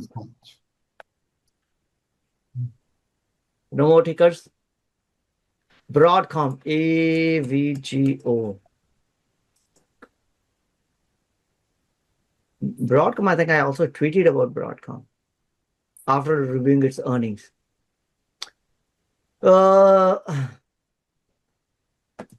Tumble looks to be great. I had never owned the stock, but above 15% or average ROIC, good gross margins. They're buying back shares. They also return dividend, decent operating margins, good, almost 30% net profit margins, and revenue growth is also there. And they are a real free cash flow positive company with a decent yield of around last 1 year now. Probably this is going to go down because they have to reinvest the capital. So future free cash flow may be less, but history seems to be a pretty decent company. Yeah, now the bigger question is around, I think they did on earnings report. I never It's fetched this. undervalued right now on a price to peg ratio basis. I think the concern on Broadcom was number one, the days of the inventory went higher because they are buying a lot of stuff and holding it. They are afraid we may not get it later. Number two was their AI. Somewhere I think I had it. Hawk and the CEO had kept the AI target, sorry, revenue target from AI in 2027 to be $100 billion only. He did not raise it. That was the target that he just provided earlier, and Street was expecting maybe they will raise it, but it did not. That was one concern, saying, "Hey, are you not, seeing, much higher growth than what you had anticipated earlier?" Third thing was their margin profile is actually going. Gross margins were down. So history, they had a good gross margins, but now because some of the customers are becoming much bigger customers, like Google, so they customers have a lot more negotiating power against Broadcom, and they were saying, "Give me stuff cheaper." Right? While the revenue has increased almost 48%, their gross margin has come down, means they start to see that you cannot command the same amount of a premium. Maybe Google is saying, "I'll go to Marvel," or some other company, who knows? Right? So, which is little concerning. If you're, this does tell you that, hey, is a more still that strong if Google can arm twist you or whatever the bigger customers, they may have to spread the number of customers that they have. So I think these were the three concerns that I found out why the market wasn't happy with Broadcom return. I think another fourth one was the growth in the VMware business was only 9%. Their infrastructure software revenue. So all growth is coming from the AI. The traditional business is not growing that much. That was the fourth one. I think you can read they through the said the rest of that. guidance, they lowered their guidance for the future. So people are thinking maybe we are topping out. I don't know. Did they say that? I think Broadcom said that they're lowering guidance or they're not Lowering increasing guidance. Hold on, let me go to the guidance for the future. Or reduced the, I mean, or the market expected a much higher guidance than they gave. Okay, so market expected it different. That's little different than, hey, I Right. gave you this and now I'm reducing it. Yeah. Right. No, so 2027, they reiterated saying in excess of $100 billion. So market wanted more than this. More than that, yeah. So $100 billion, the number he had given earlier also. And So the market essentially thinking, hey, in last 6 months, you should have found out that it'll probably going to grow higher. He did not commit to that. So in each of these reports, say, but Broadcom 2 weeks ago, the kind of like big capital allocators are looking for as are we topping out, and this kind of a statement, which is kind of bland, is not like very. I think it's not even more than 30-40% growth. Is a kind of concerning to them. They think, okay, that means kind of the demand is topping out. Okay. So look at here. So the margins we saw were down 2 point some percent. Management also expect Q3 margins to compress further because of a low margin AI semiconductor, TPUs and ASICs. These are low margin business, right? So they're making a much bigger portion of the revenue. So the revenue is growing, but the low margin business is growing faster than the rest. And hence their overall margins is going down. So I think that's one concern. See, TPU is being, Google has ordered them to make TPUs for them. Yeah. And it's been difficult to negotiate when Google is one of a big customer, right? So anyway, you can read through the rest of it, but yeah, that was a concern. ASML, okay, Oracle, ORCL. Oracle is history. Come on, don't tell me that. You don't. What I'm saying is it'll teeter totter at the edge of being what do you call junk. bond company. So Junk there's a rating. lesson. Looking at an Oracle, there's a lesson to be learned from us. So if you want to play in the equity side of such a company, be my guess. But otherwise, just buy the high yield debt of this company. No, so look at an The Oracle. reason I asked Oracle was actually because, it's kind of pivoting to data center play. And I feel like data center is more of a indicator of like, even if there is AI demand, the data centers be able to satisfy it?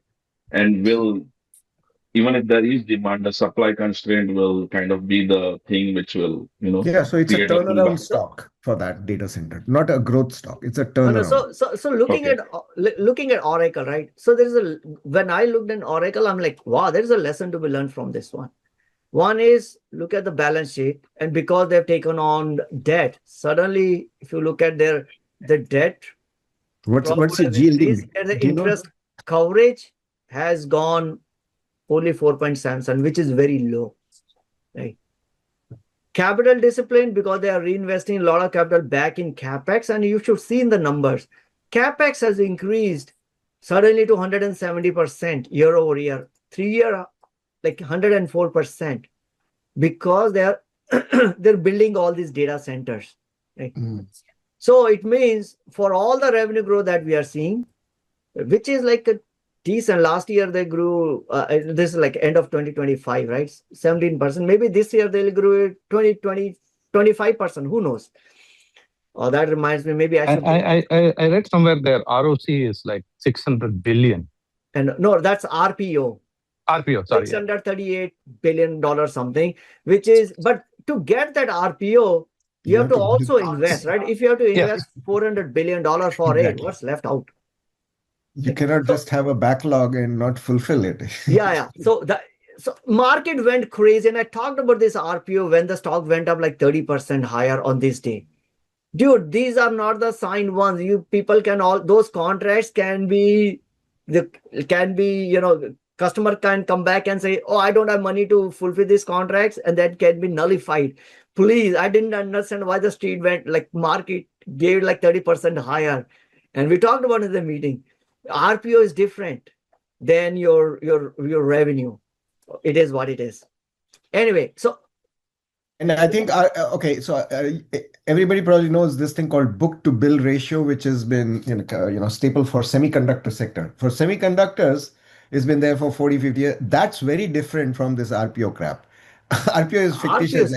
Book to bill ratio is real stuff. Every time around 1995, when we were starting a 5-year run of the kind of internet names, you will see this book to bill ratio rise dramatically. So all these companies like Applied Materials, Lam Research, anyway, you can research it on your own if you like. So anyway, so that's what Oracle is investing huge, and that's why my concern would be more on so much of a debt they have taken. How will they be able to service the debt? Interest coverage ratio is only 4.8 times of their operating cash flow.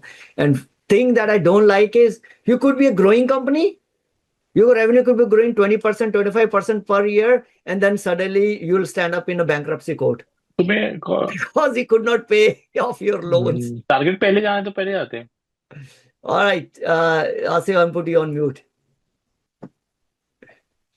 Okay, and of course there'll be a lot of us selling that I don't mind, but so Vivek, my only thesis is if that happens, right?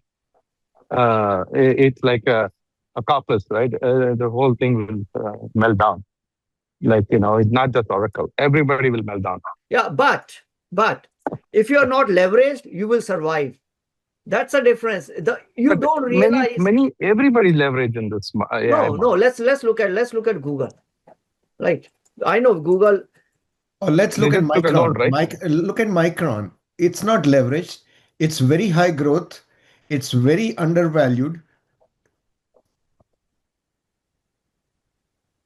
Wait. So Google has much better score, especially on the balance sheet.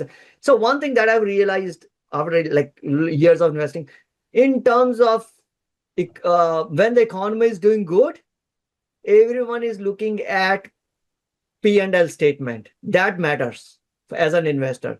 When economy goes little constrained, recession, it's the quality of your balance sheet that will matter.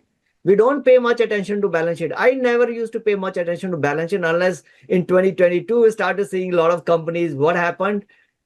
Because when the economy goes in recession or interest rates suddenly go high, it's a balance sheet that will keep you alive. Your P&L statement won't matter anything. And look at the balance sheet of Google, right? They got a perfect score on balance sheet. Capital discipline, because now they're, I think, getting into more of investment. They're not able to return the capital to shareholders they got in, but they're still making, at least the balance sheet is still better. Their interest coverage ratio is still, they made enough of money from your business to cover a lot of their interest. Oracle, interest coverage ratio is 4 times their operating cash flow. Either you work with a lender saying that, okay, I'm gonna give you one of my data center. Lender will say, no, give me my return in cash. I don't want your data center. Don't send me these racks to my place. So that's the difference. We only in times of economic distress will find out I would say the value of a balance sheet.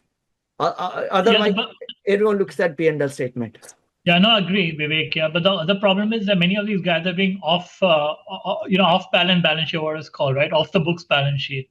True. Meta has done that. So you need to be aware of like what has Meta done, what has Google done. So Google did 2 things, right? Number one, they took a debt, but they also issued $85 billion of their equity.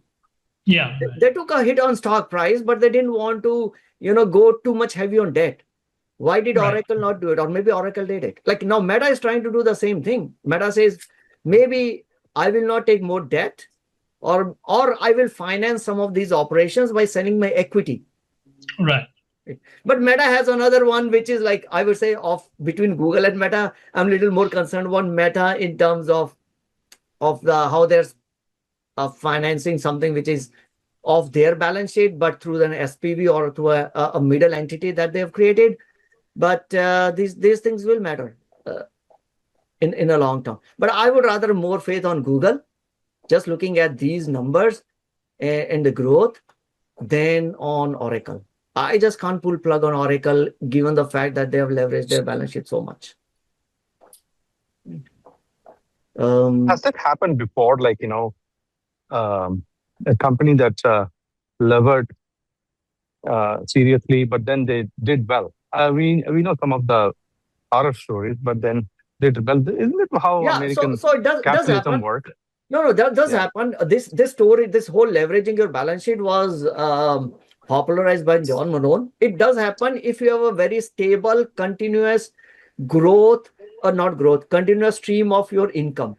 Utilities, telephone companies, right? AT&Ts and all that. Look at their balance sheet. They're heavily levered, but they know that customer is gonna continue to pay their bills. Year over year, continue to do that. Do you have that same sense with an Oracle or not? So most of these telecom companies are heavily leveraged. Right? What's the ticker for AT&T? That is because they earn mostly through income, like you were saying, utility. Their utility. Yeah, But, utilities. to answer that question, I think another thing is like, can Oracle count on the U.S. taxpayer to bail it out? Like for example, General Motors were bailed out in December 2008, and to answer your question, at that point, GM was very heavily in debt, and the U.S. government came in and essentially GM bond was yielding 50% that day. It basically, the stock, I think, became tenfold within a year. So I don't think Oracle will be bailed out by US taxpayer. I don't Look know, at maybe Trump will. So Vivek, before you move on from Oracle, one quick question. Sure. If you look at the balance sheet, right, are they getting stable revenue and making money out of their traditional relational database business, or is that dying down? So any indication? I mean, look Relational at relational database business is dead, man.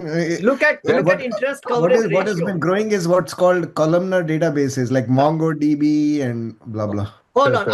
Without even getting to the technology, right? Because technology, not everyone will have expertise in every kind of tech, right? Rajiv is great on the networking side. Someone will be great on the software side. But numbers will tell you. Their interest coverage ratio is 4.77. That means the amount of money that they generate from business, operating cash flow, will cover their interest only 4 times, which is a cause of concern. Interest coverage ratio for Google is 200 times. I would want to see a company having minimum 10 times the interest coverage ratio, right? So this is a pretty precarious situation. I don't care which business is growing. Eventually, everything will come on to a number which is, okay, are you generating cash with which you can pay interest to your lenders? Right? You could have a relational database business, you will have an AI business, you will have XYZ business, right? But at the end of the day, can you pay the interest to your lender so that they don't pull you in a bankruptcy court? They have got 4.77, which is why I'm concerned about it. Right? So yeah, now I mean columnar database or you got a document database, MongoDB. These all are different things. Zscaler, I get another ticker, ZS.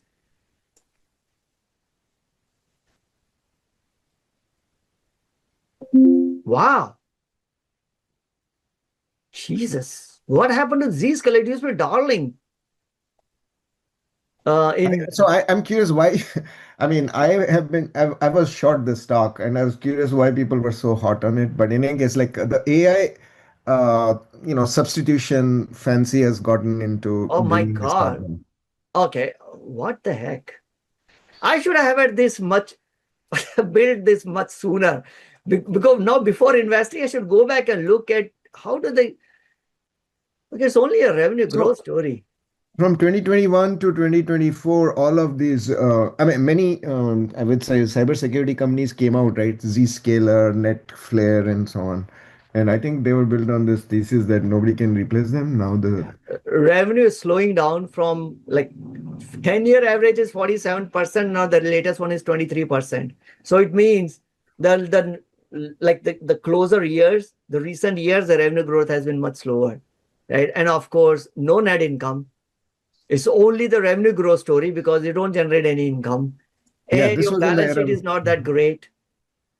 Tech companies generally don't have debt, but this has got like almost debt to equity is 1:1. I don't see much of a debt on the tech companies generally. And of course, you don't even generate capital, so what you can return. Only thing that is working in their favor was the revenue growth. Exactly. Which is also now starting to slow down. So now I'm not surprised when market is like, okay, I have nothing to do with Zscaler. So this is in the same boat as HubSpot. And so I've been in the valley for 30 plus years. Some companies are brought explicitly public to make their insiders rich and not care about shareholder. And they propound this thesis: we are going to grow revenue regardless of, we will not make any profit. And this company has never made any profit, nor has HubSpot. So can you look at HubSpot? I think in the similar lines, right? Palo Alto Networks, short HubSpot. So Palo I'm Alto not Networks in banking the they'll go same down to line. $10. Huh? I said Palo Alto Networks, right? Cybersecurity. It's been kind of growing, maybe through acquisitions or something like that. But yeah, it's. But was it ever profitable? EPS Palo basis? Alto is growing through acquisitions. That's why I'm not been able to invest in Palo Alto. Okay, yeah, okay. They just keep acquiring companies. No, that's okay. HubSpot, let's look at HubSpot. They're not profitable either, right? See, I'm okay with company not growing like 5 year, 10 year, but if you've been in operation for much longer, somewhere you need to make money. They are profitable. See, so PanW is in a different league. I mean, HubSpot and Zscaler, they never ever showed a single quarter on GAAP basis of EPS positive. Okay, so they're explicitly brought to make their insiders rich. They don't care two hoots about the shareholder. They burn the capital all the way till and I've seen many of these companies over 40 years. No, I won't blame. I worked at one called Quotient Technology, which was actually coupons.com. The guy was CEO over there was making loud claims while I was an employee there. Oh, we'll be having $1 billion in revenue. They were never into $1 billion in market cap. So HubSpot, right? Yeah. No moat. A lot of growth, but not much of a moat on their business. And the revenue is growing, shrinking Revenue also. is like 20%. Now it's actually slowing down. Yeah. But no moat, not much of a margin. I'm short Why this your stock. moat doesn't show up. Growth is fine. They're whatever business they were able to generate some cash flow over the last 3 years on average. It's been like a positive cash flow, and they are basically buying back some of their shares and not much of a debt, but no growth, no moat. Can How get do you say easily they're buying back shares? Where does it those say? will get easily replaced by AI if you don't have any much of a moat. Yeah. Right. Yeah. So yeah, that's why it scores so poorly. I put a lot of emphasis on the moat and profitability, because if as a company, if you don't have a moat around you, if you are in a good growing business, your competitors will come for you. You So how cannot do you grow calculate the moat without the and moat. profitability? How do you calculate that number 2.3? So multiple things. I pay more weightage to the current one than to the older one. So it's weighted based on the most recent one, then the older one. Number two is only if you look at the studies, ROIC beyond a certain point doesn't make much difference. So I've kept that threshold up also. And also in terms of if it is negative, then how much to dig for. So there are multiple logic that have gone in this based on what I've seen in a long-term study. So it's just So it's not. ROIC basically, you're saying? It's ROIC and your operating margins and the profit margins, all three. But in this case, the margins are pretty good, right? Where? Though, so how can they have such good margins? Where The gross margin? Operating margin is like 0.3. Where are you looking at, Vinay? gross margin average in the top 83. Gross is Who cares nothing. about gross? Gross margin should be 90% because they only have to Okay. they have I to see. only Yeah. cost of creating a software is zero almost, right? Yeah. Okay. Got. Yeah. Makes Yeah. sense.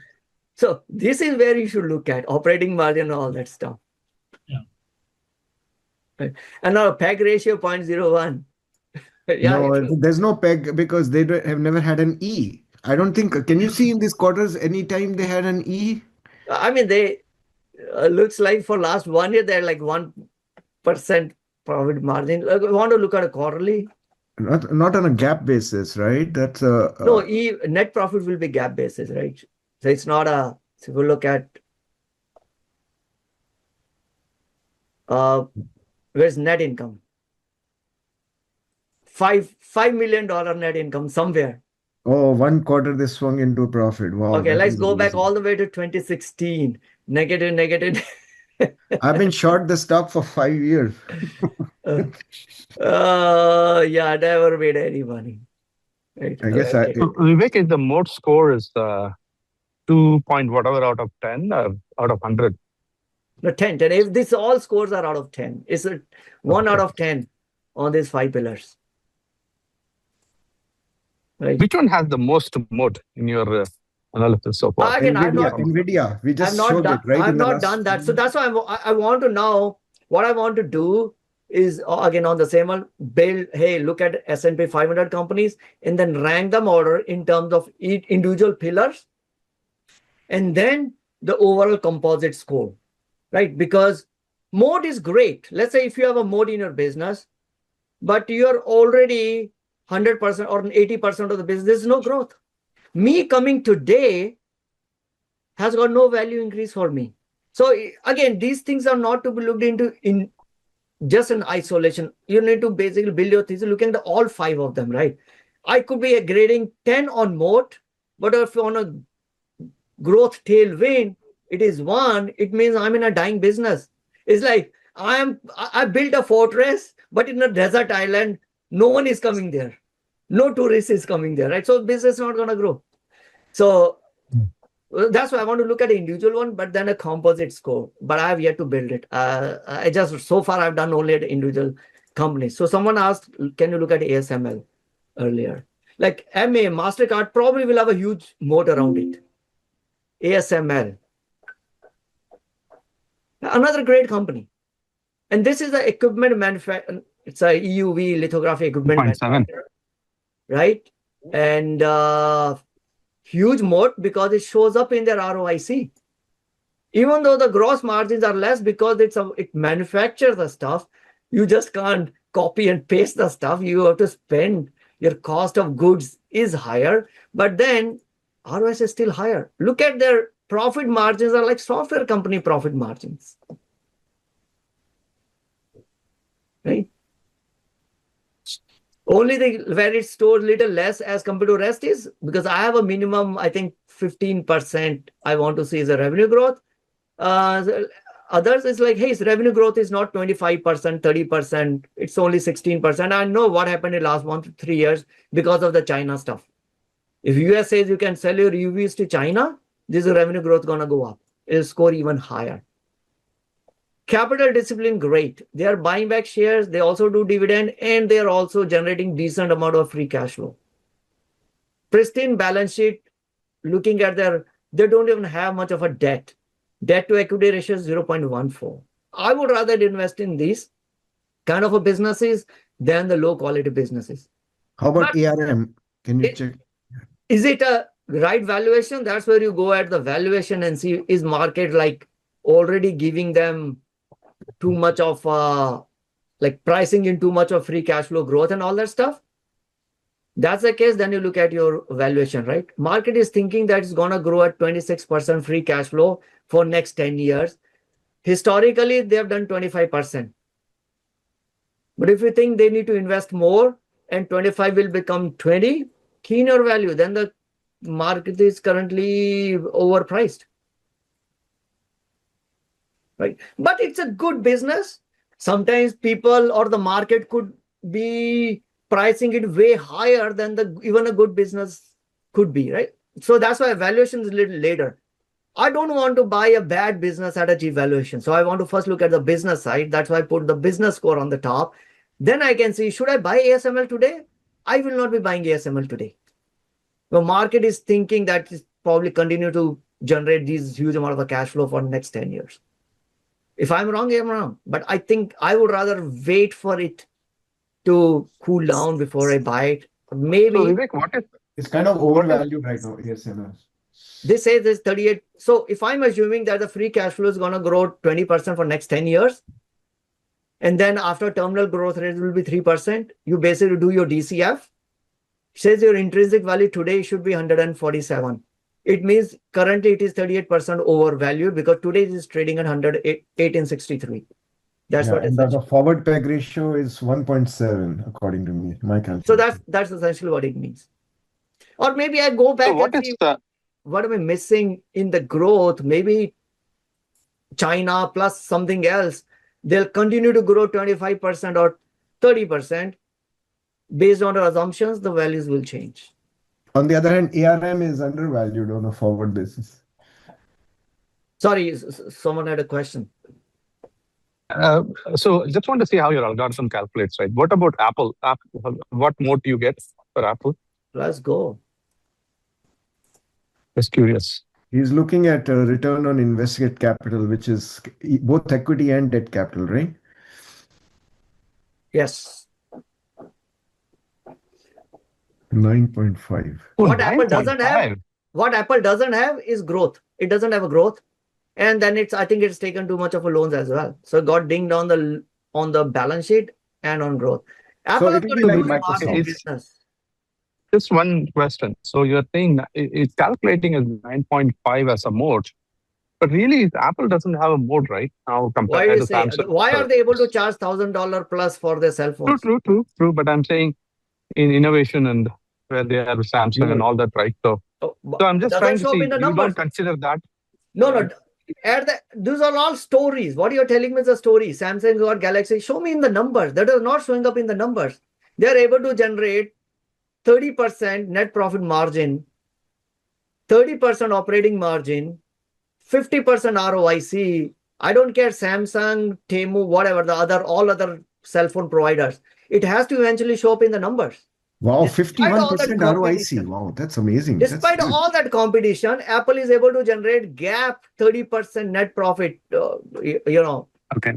I mean, I'm trying to understand the algo goes gone behind, right? So I was always thinking, hey, a boring company which doesn't have moat can also make money. That's what in my head Apple is, right? so make money. We But have then to there's a moat qualify that. company. How can you make money, continue So the making word money make without money, moat? he's Vivek has basically quantified it very specifically as a ratio called return on invested capital. So what that is the Right. net income of the firm on a quarter or a term, say quarter or year, divided by the amount of what you call capital which has been given by the shareholder, and that consists of two slices: equity capital and debt capital. Yeah. So he's quantified it very specifically, and clearly the high numbers for those would be companies like Microsoft, or companies which have a lock on their customers. So Rajiv has an iPhone, he can't switch to Samsung, you know. So I'll be. I don't care how. Yeah. So these numbers are revealing, because some of the companies, those stocks are doing great and all that, but I'm like, not a great business. They're doing great because the tail with this economy, there's a tailwind. There's some narrative right now. They're pushing all the stocks higher. If the narrative changes, those will the stocks which will be the first one to fall off. We have seen in 2022, lot of stocks of 2021, bad businesses, great stock prices, all fell through the roof. The bottom fell through them because they were not a great businesses. To go through the drawdowns and the bad economic situation, we need to own great businesses. Maybe you should add, like, this is numbers based mode with looking at the past performance, but then there's a future performance based on narratives and all those. So which is always very ambiguous, which is always ambiguous, right? I can't quantify his future. So that's what I'm saying. This is the cocktail party chatter. That's the distinction between the science of money management and the art of money management. In the science, Vivek, what is doing, you basically look at numbers and you compare the kind of characteristic of one name like Apple versus others, and that's how you get to know that. So I always say valuation is numbers and narrative. This will tell you numbers, because narrative for you could be different than narrative for mine. So I can't put one narrative out here. You'll have, so for someone, narrative for SpaceX will be very different than SpaceX narrative for me. That is very individual narratives. Stories for future are very individualistic to you, Rajiv, and to me. But the numbers are same for everyone, because numbers don't lie. So I can put the numbers, you add your future story to it, then you determine, do you want to invest in this or not? I'm not saying that don't invest in the companies that score less than 5 or 4. I own a lot of companies in my portfolio, because what I've done also, this is a demo account, right? So yeah, that's okay. That on your portfolio page, I put a score, right? Quality score. So in this demo, so if I go to my real portfolio, I see I own some companies which are, I own Neo, I own XPEV. Yeah, I can share because the numbers are not right, but maybe the stocks which I own, which are like say Coupang, right? I own Coupang, but it's not for what it has done in the past, but because of what I think it can become in future. Or look at Jumia. I've owned it for 5-6 years. Can't justify looking at the past. These numbers will look pathetic. 3. But I think it's in a place, and what the business has pivoted, it's all about future narrative.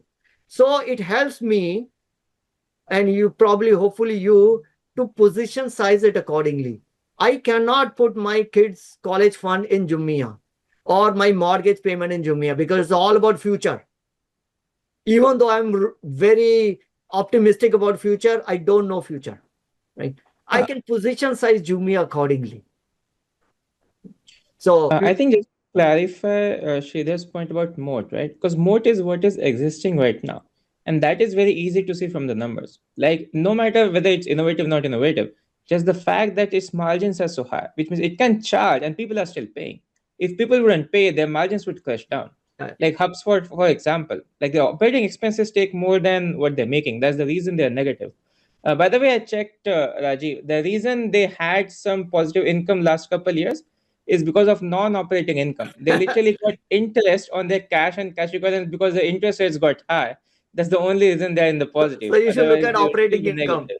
So one lesson, you should look at operating income, Yeah, it's crazy. not the net income. So Microsoft still like Rajiv was saying, right? Microsoft, it's difficult to rip out Microsoft Office. Maybe AI will do it, but so far pretty high. Look at the margins. 36% net profit margin, 44%. Yeah, so these are good substitutes for cash. You can sleep on these names, Yeah. right?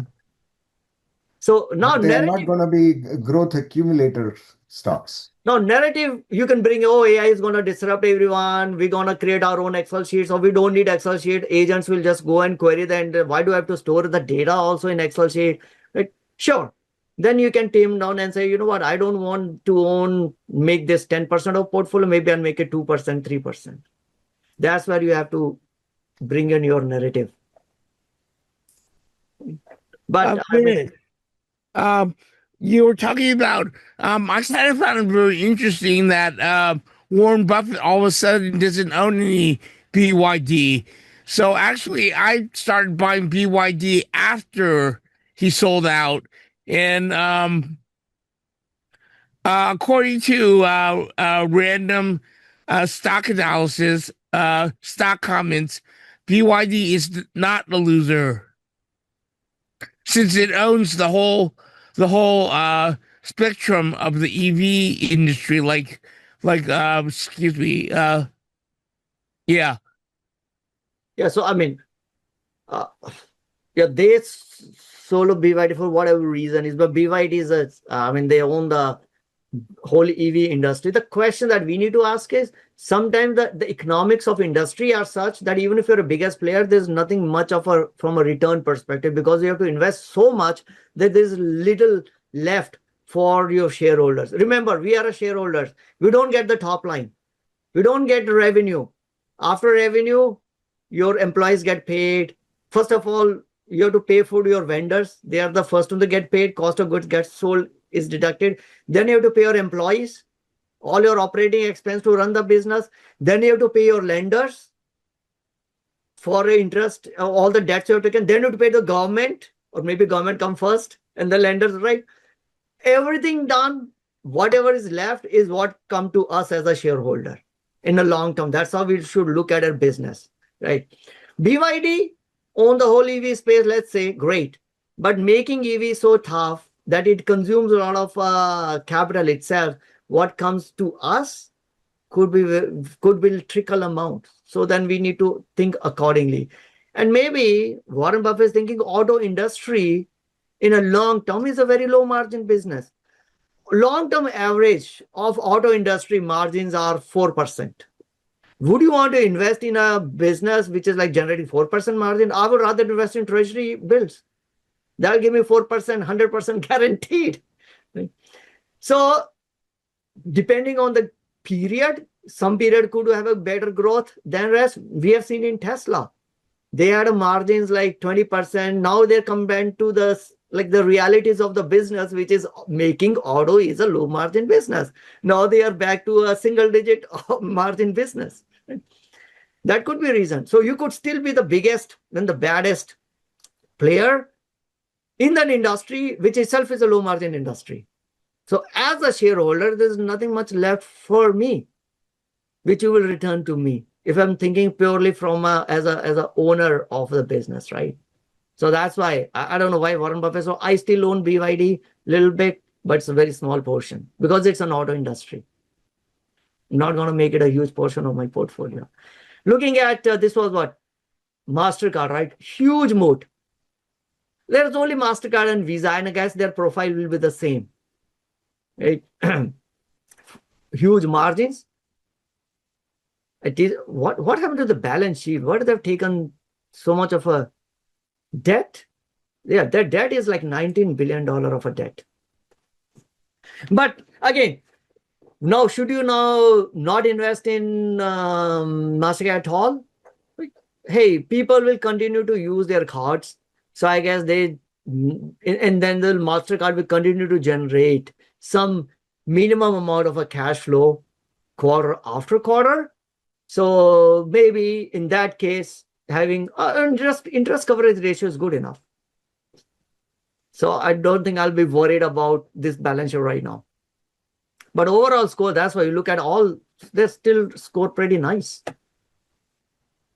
More like a tobacco company now. No, Tobacco. I'm serious. I'll say this, right? 6 months for a student credit card. I just realized it. For a student credit card, they give 6 months 0% APR. And some of the kids think that, hey, I don't need to pay in full. And they're building this behavior so that even after 6 months, they don't pay full every month. That's the sad part of America is we all just try to live on a credit card and I just can't. Thank God I didn't grow up here. I grew up with a different mindset. I had to change my mindset to take leverage and loan. We're coming from a very different mindset where we used to consider taking loan is a bad. To when I moved to this country, no, I should take some loans because that's how you grow. But here the situation is completely different, and unfortunately, that's how it's been here. Is kids get into habit of living on a borrowed life basically. So take on that. And then throughout whole your life, you just keep on servicing the debt. Some debt are good, some debt are bad. 26% interest payment.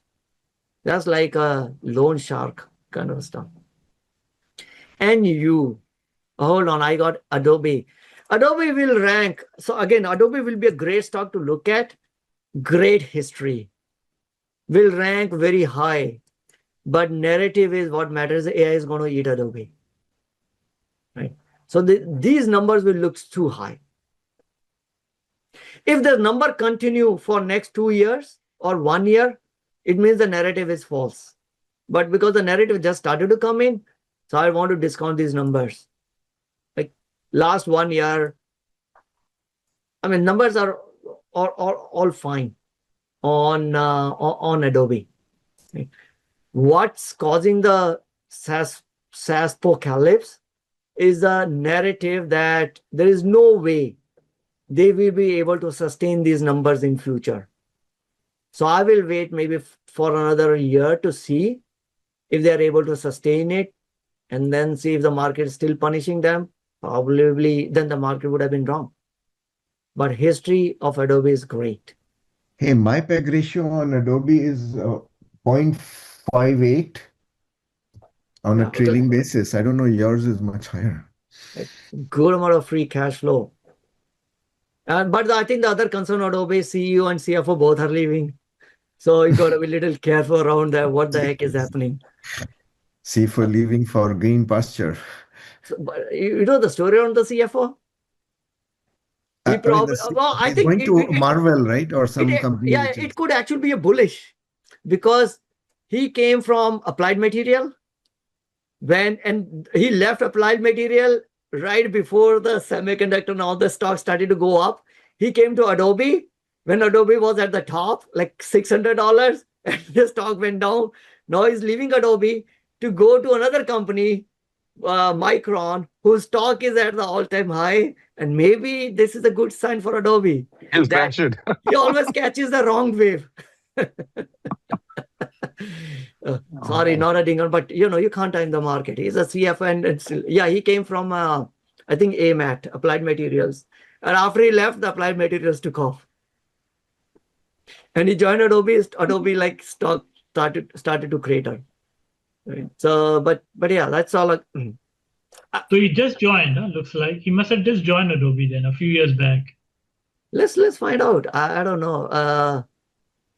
When did Dan join Adobe? I think he's going to a greener pasture. Marvel is going to do much better. So he sees. Is it Marvel or Micron? No, Marvel. Why would Micron in my time? Micron is doing well. 2021 at the peak.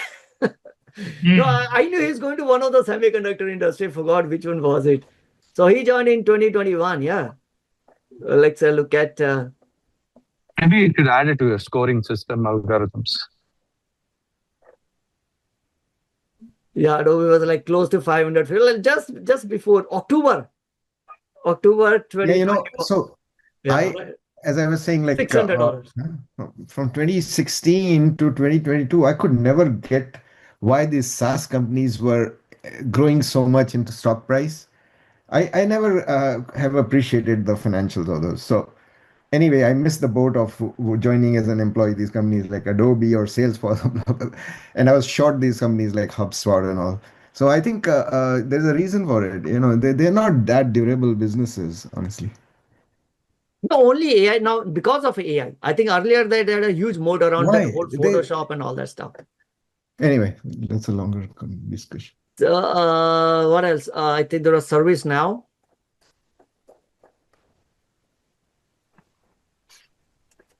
So I missed the party from 2016 for 10 years in the stock. There's something happening with the government and service now, right? Is that right? Trump and service now, something like he called and mentioned it. And So now doesn't have much of a mode, looks like. No, there's I mean, no I've mode at all. never Not even owned now. recent. So let's look at now. The metric says that the mode is not that great. Yeah, it shows up in the margin. So they can't command premium for whatever they do. And that's exactly right. Like I was shocked. Like 5 years ago, I joined this company. Everybody's using this thing called ServiceNow. I mean, what's so great about it? And you know, why would people be continuing to buy and bid up the stock price? Because evidently, the thesis is anyway. So there you go. Great revenue growth, 25% on an average growth, but you don't have much of a moat around it. So, and I think the profitability either is a business or because since they don't have a moat, they will always have to give it at a pricing which is a much malleable to their customer. They can't charge a higher pricing. So from a margins perspective, not that great a business. It just automates some kind of a trouble ticketing inside a company. I mean, what's that's it. And no, yeah. If that's the case, then you can there you go. put a So it's one of developer those companies which was brought public explicitly to fleece the ordinary investor while enriching the insider. Silicon Valley has always like 30% of the companies which go public over 50 years I've seen are like that. So Chintan's operating margin will not account for SBC. Will it? It does. So I mean SBC is included as a cost in operating margin. So if this means it includes your cost of SBC, but it does not. Can you? No, finish it up. No. Free cash flow, they exclude it. If you look at pull in any of the financial statement, it will tell you to come to the free cash flow. Maybe we should do one session of analyzing financial statement. Again, I'm not an accountant, but just as a DIY investor, I taught myself some of the things when you're looking at a financial statement, how you should look at. So if you look at a cash flow, you have to give people a lecture on the 3 financial statements, how they interact, because you know what cash flow, the word cash flow is referring to, and they don't. So, So what you're looking at your operating income, it does tell what's your salaries that you have paid. In that, it does include the cost of your stock-based compensation. But because that cost does not result in any cash outgo for the company, when they're generating cash flow statement, they say, yeah, ignore this. This is non-cash expense, right? And then their cash flow becomes much bigger because I understand it is a non-cash flow. So from a really technically point of view, yes, it is a non-cash expense. But what I'm saying is 5 years, 10 years down the line, you have to spend cash to buy back that stock. So Vivek, you're looking at things more conservatively, basically. I'm thinking looking at things in reality, but not at a quarter, but much longer period. So it's like today you will say, whatever. Today you'll say, okay, it's a non-cash. And if I'm looking out for 1 year because I got an annual report and the quarterly report and I forget about it, then I realize to buy the same stuff, you spend double the cash 5 years down the line. I am looking at being a much bigger, longer time shareholder of your company. I don't want to say you did a good job here by saving $100 of a cash and then you bought back the same stuff for $200. For a 5-year period, I lost $100 of a cash. That hurts me. I think if you were with your eyes, if you look at the SpaceX balance sheet, cash flow statement, and income statement, you'll be shocked. Or I think you should give us a exposition on that because SpaceX, it I would will be, put my Vegas money in it. the company called America Online in Yeah, AOI. 2000 was the poster child of that. Yeah, So AOI. one has to go back and read those statements. See, Vivek, can you look for snow? I just want to see if they still Service now. have any moat at all. Whoa. So The service gross now, yeah, from a service now no, gross margin were no, down. no, no, not service now. No. Okay. No, okay. So let me just get that. Snowflake. Cash was down. Look at service now. Yeah,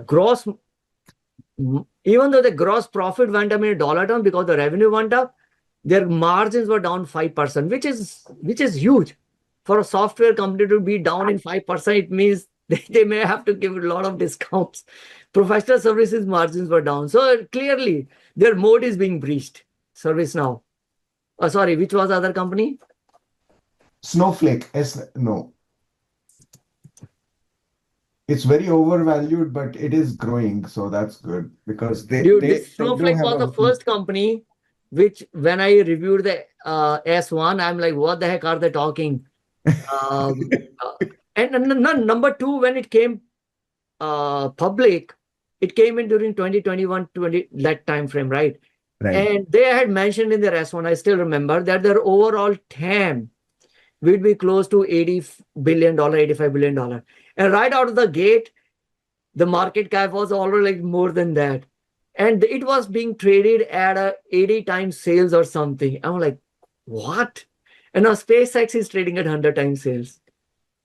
Yeah, so see, this is from an era of 2015 to 20, which is, I think, I call the cloud era. The thesis was every piece of junk will be on the cloud, and this is a database in cloud. And I don't think there's any really big advantage of that. And that's why Microsoft Corp, as of a year ago, has seen cloud peak for them. Period. Completely peaked. And Warren Buffett invested in Snowflake pre-IPO, and everyone was saying, "Come on, Warren is invested in it." I just couldn't understand why I should invest at 80 times the sale. And Snowflake. Oh my God, 2.6 is the profitability mode. What the heck? What is not working? Oh, so it's been losing money. It's all a story of the future. It's a Snowflake only, right? There you go. So this was also brought public to enrich the insiders. I mean, I've seen IPOs come and go. Anyway, so I feel very differently, i.e. positively about the hardware and semiconductor and optical, because that's real shit, all right? You can't make up this crap. So it's never made money. I think that's why it's getting so much dinged around the profitability and moat. And this has got a higher weightage than all other stuff. Even apart from Pillar, each one have got a different weightage. 2.6 is just dragging down even. I mean, the whole idea is if you have a zero moat and you never made money, I don't care how much revenue you're growing. Right? Nothing comes to me as a shareholder. All our revenue that you've grown, you're giving it back to your employees. Because so sell all your as a cost, right? So I don't, even if you're growing 50% year over year, but then to grow that, you have to pay whatever you earn, you have to give back all to your vendors, all to your employees. There's nothing left for me as a shareholder. Unless in the future, that's where the narrative will come in picture. You can tell me the future will be different because we got XYZ. We don't have to pay our employees so much. We can negotiate better terms with our vendors, and hence we will have something, Vivek, left for you. After we have paid everything, yes, I will get interested. Right now, I'm not interested in Snowflake. Maybe I don't understand their future as good as their CEO or the other investors do. That's why it has to be venture style investment. Right now, Snowflake is for me is a venture style investment. It's all about future narrative. Nothing over the past 5-7 years they've done that shows me it could be turned around. Who knows? All right, we hit our 1 o'clock mark. Maybe last two companies, then I'm hungry. I have to go for lunch. So those who are on a wait list, I already emailed you. You should have your access was enabled. Those who got email from me saying your access being enabled today morning, You should have access to this already. If you don't, just send me, just, reply me or send me a note through this helps saying, hey, I don't see the stock analyzer there. Second thing, I will not be having this session because I'll be traveling. So I'll cancel those, but just send me a note saying I have not have access. I'll see you. Everyone Yeah, should have. Vivek, I got a note saying sneak peek and all that, but I never got access. So I sent you a note about it. Okay, yeah. So are you using E-Trade?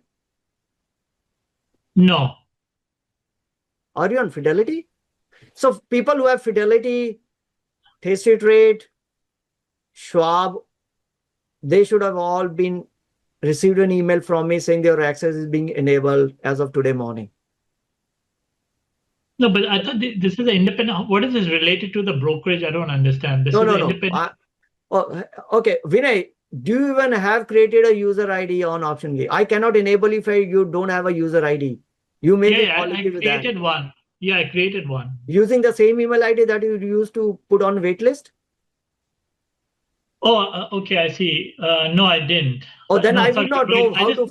I do Yeah. not know how to find you in the system. So what I do is when you're putting yourself in a wait list, I see those email IDs. I go and see, okay, who are already in the system and enable them to get access. So if your email ID is different, then I would not know how to find you in the system. Okay, send me a note saying this is my email ID, and then I will enable that email ID. The reason you asked me to answer your questions, what's to do with the brokerage is, hey, I started with this to where you can add your portfolio, look into which companies you own, etc., or add your option trades in which the way right now I'm using is I've uploaded my option trades onto this by downloading account statement from my brokerage firm and uploaded it. So right now we integrated 3 brokerage firm where you can go and download your account statements. It's there in an instruction. Let's say if you go to preferences, you say upload your CSVs, right? And then it will tell you, okay, pick up your CSV. I have a Schwab Fidelity. Oh, I see. I'll add Tasty If I Trade. don't want to do the integration, is that fine? I just want to That's fine. Then you won't be able to get access to how your trades have been doing, etc., etc.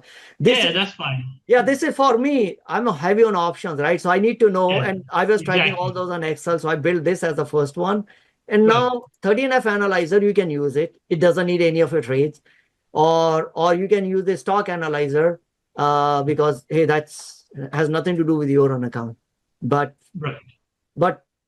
tracking your own options and which strategy works, which doesn't, all the rolling of your cost bases, your net premium after 20 rolls, or for all that, we need to know, or you need to tell the system whatever your trades are, right? But others you can use.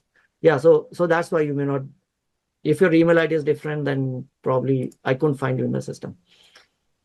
I'll send you a note. Yeah. Otherwise, yeah. If anyone else wants, just hop on to.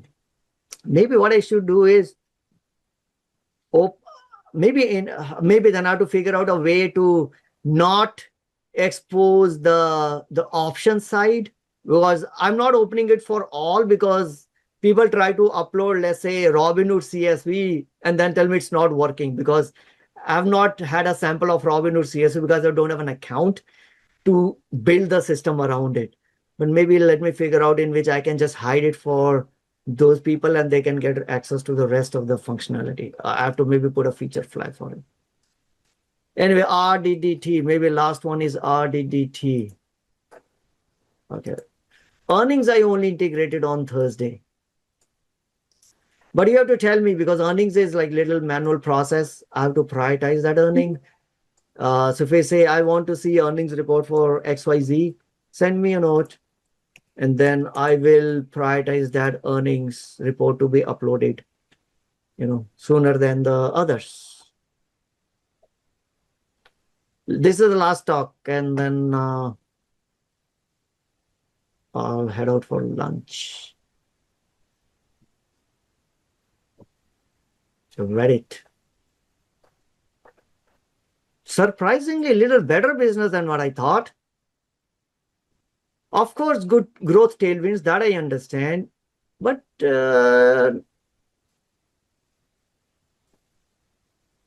okay, so recent one, because that's got a higher weightage.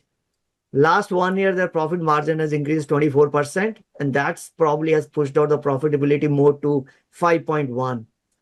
Turnaround business clearly looks like from a negative to sudden jump to positive is going to help here. Capital discipline wise, not that, yeah, because they're not returning any capital, which is okay because they are investing everything for growth. So if you're a growth investor, this should not bother you too much. Like, hey, capital discipline is low because you're a growth investor. Should be okay. They are investing everything in the back in the business. Good balance sheet. Hardly much of a debt to equity is like almost negligible.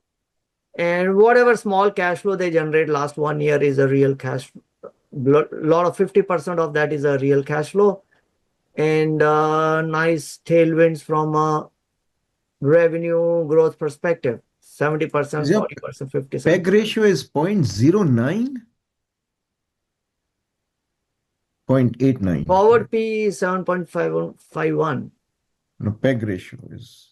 Yeah, parts. Yeah. So this is a growth story, little turnaround. And if the future continues to be how the last 1 year has been, I will be interested in this. This is a good, undervalued name. No, yeah, this is a new find for looking at this is, but it's been around only 5 years of a history, right? So a lot of stuff has to be from based on what the future will be. Earnings growth rate has been 675%. Yeah, because hey, it's because they were negative to jump to positive, so that's the difference. The last like 3 year average was, let's look at the detail. No, quarter over quarter, on the last reported quarter, EPS grew 675% and revenue grew 69%. 679% EPS growth. There we go. For year over year. I think they're basically getting a lot in 5,000%. licensing fees from the. Or it is because maybe they were negative and then became positive. So, but anyway, this seems to be a little turnaround in the business. Because compare for last 3 years and last 1 year, picture is vastly different. And we know why the picture is different, right? Because of they're licensing all their data to all these LLM providers. That's what has turned around the business. In absence of that, not great business. So depending on, it's all their AI stuff. Data licensing is what's pushing it higher. Right. Okay, refresh this.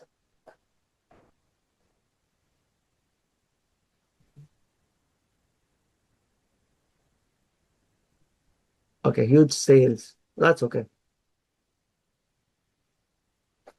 Alrighty.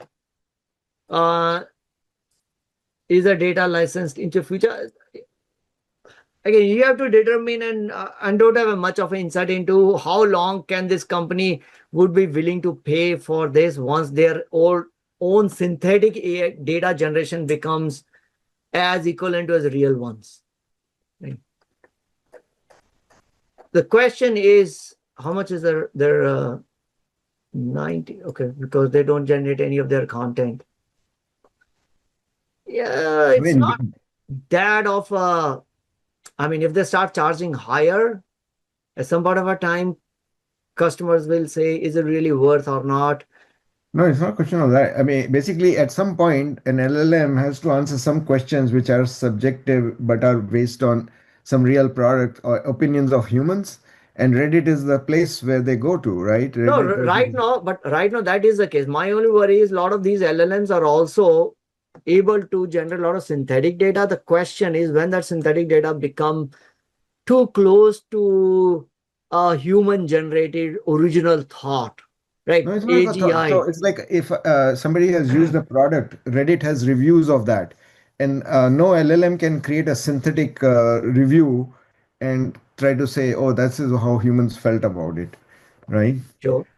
But then you have to, know how much of a Reddit is actually Reddit and how many reviews are actually. But again, I think it's all dependent on the quality of the data, which is what pushing them higher. Mm. All right, guys. I will stop our discussion right here. I'm so hungry now.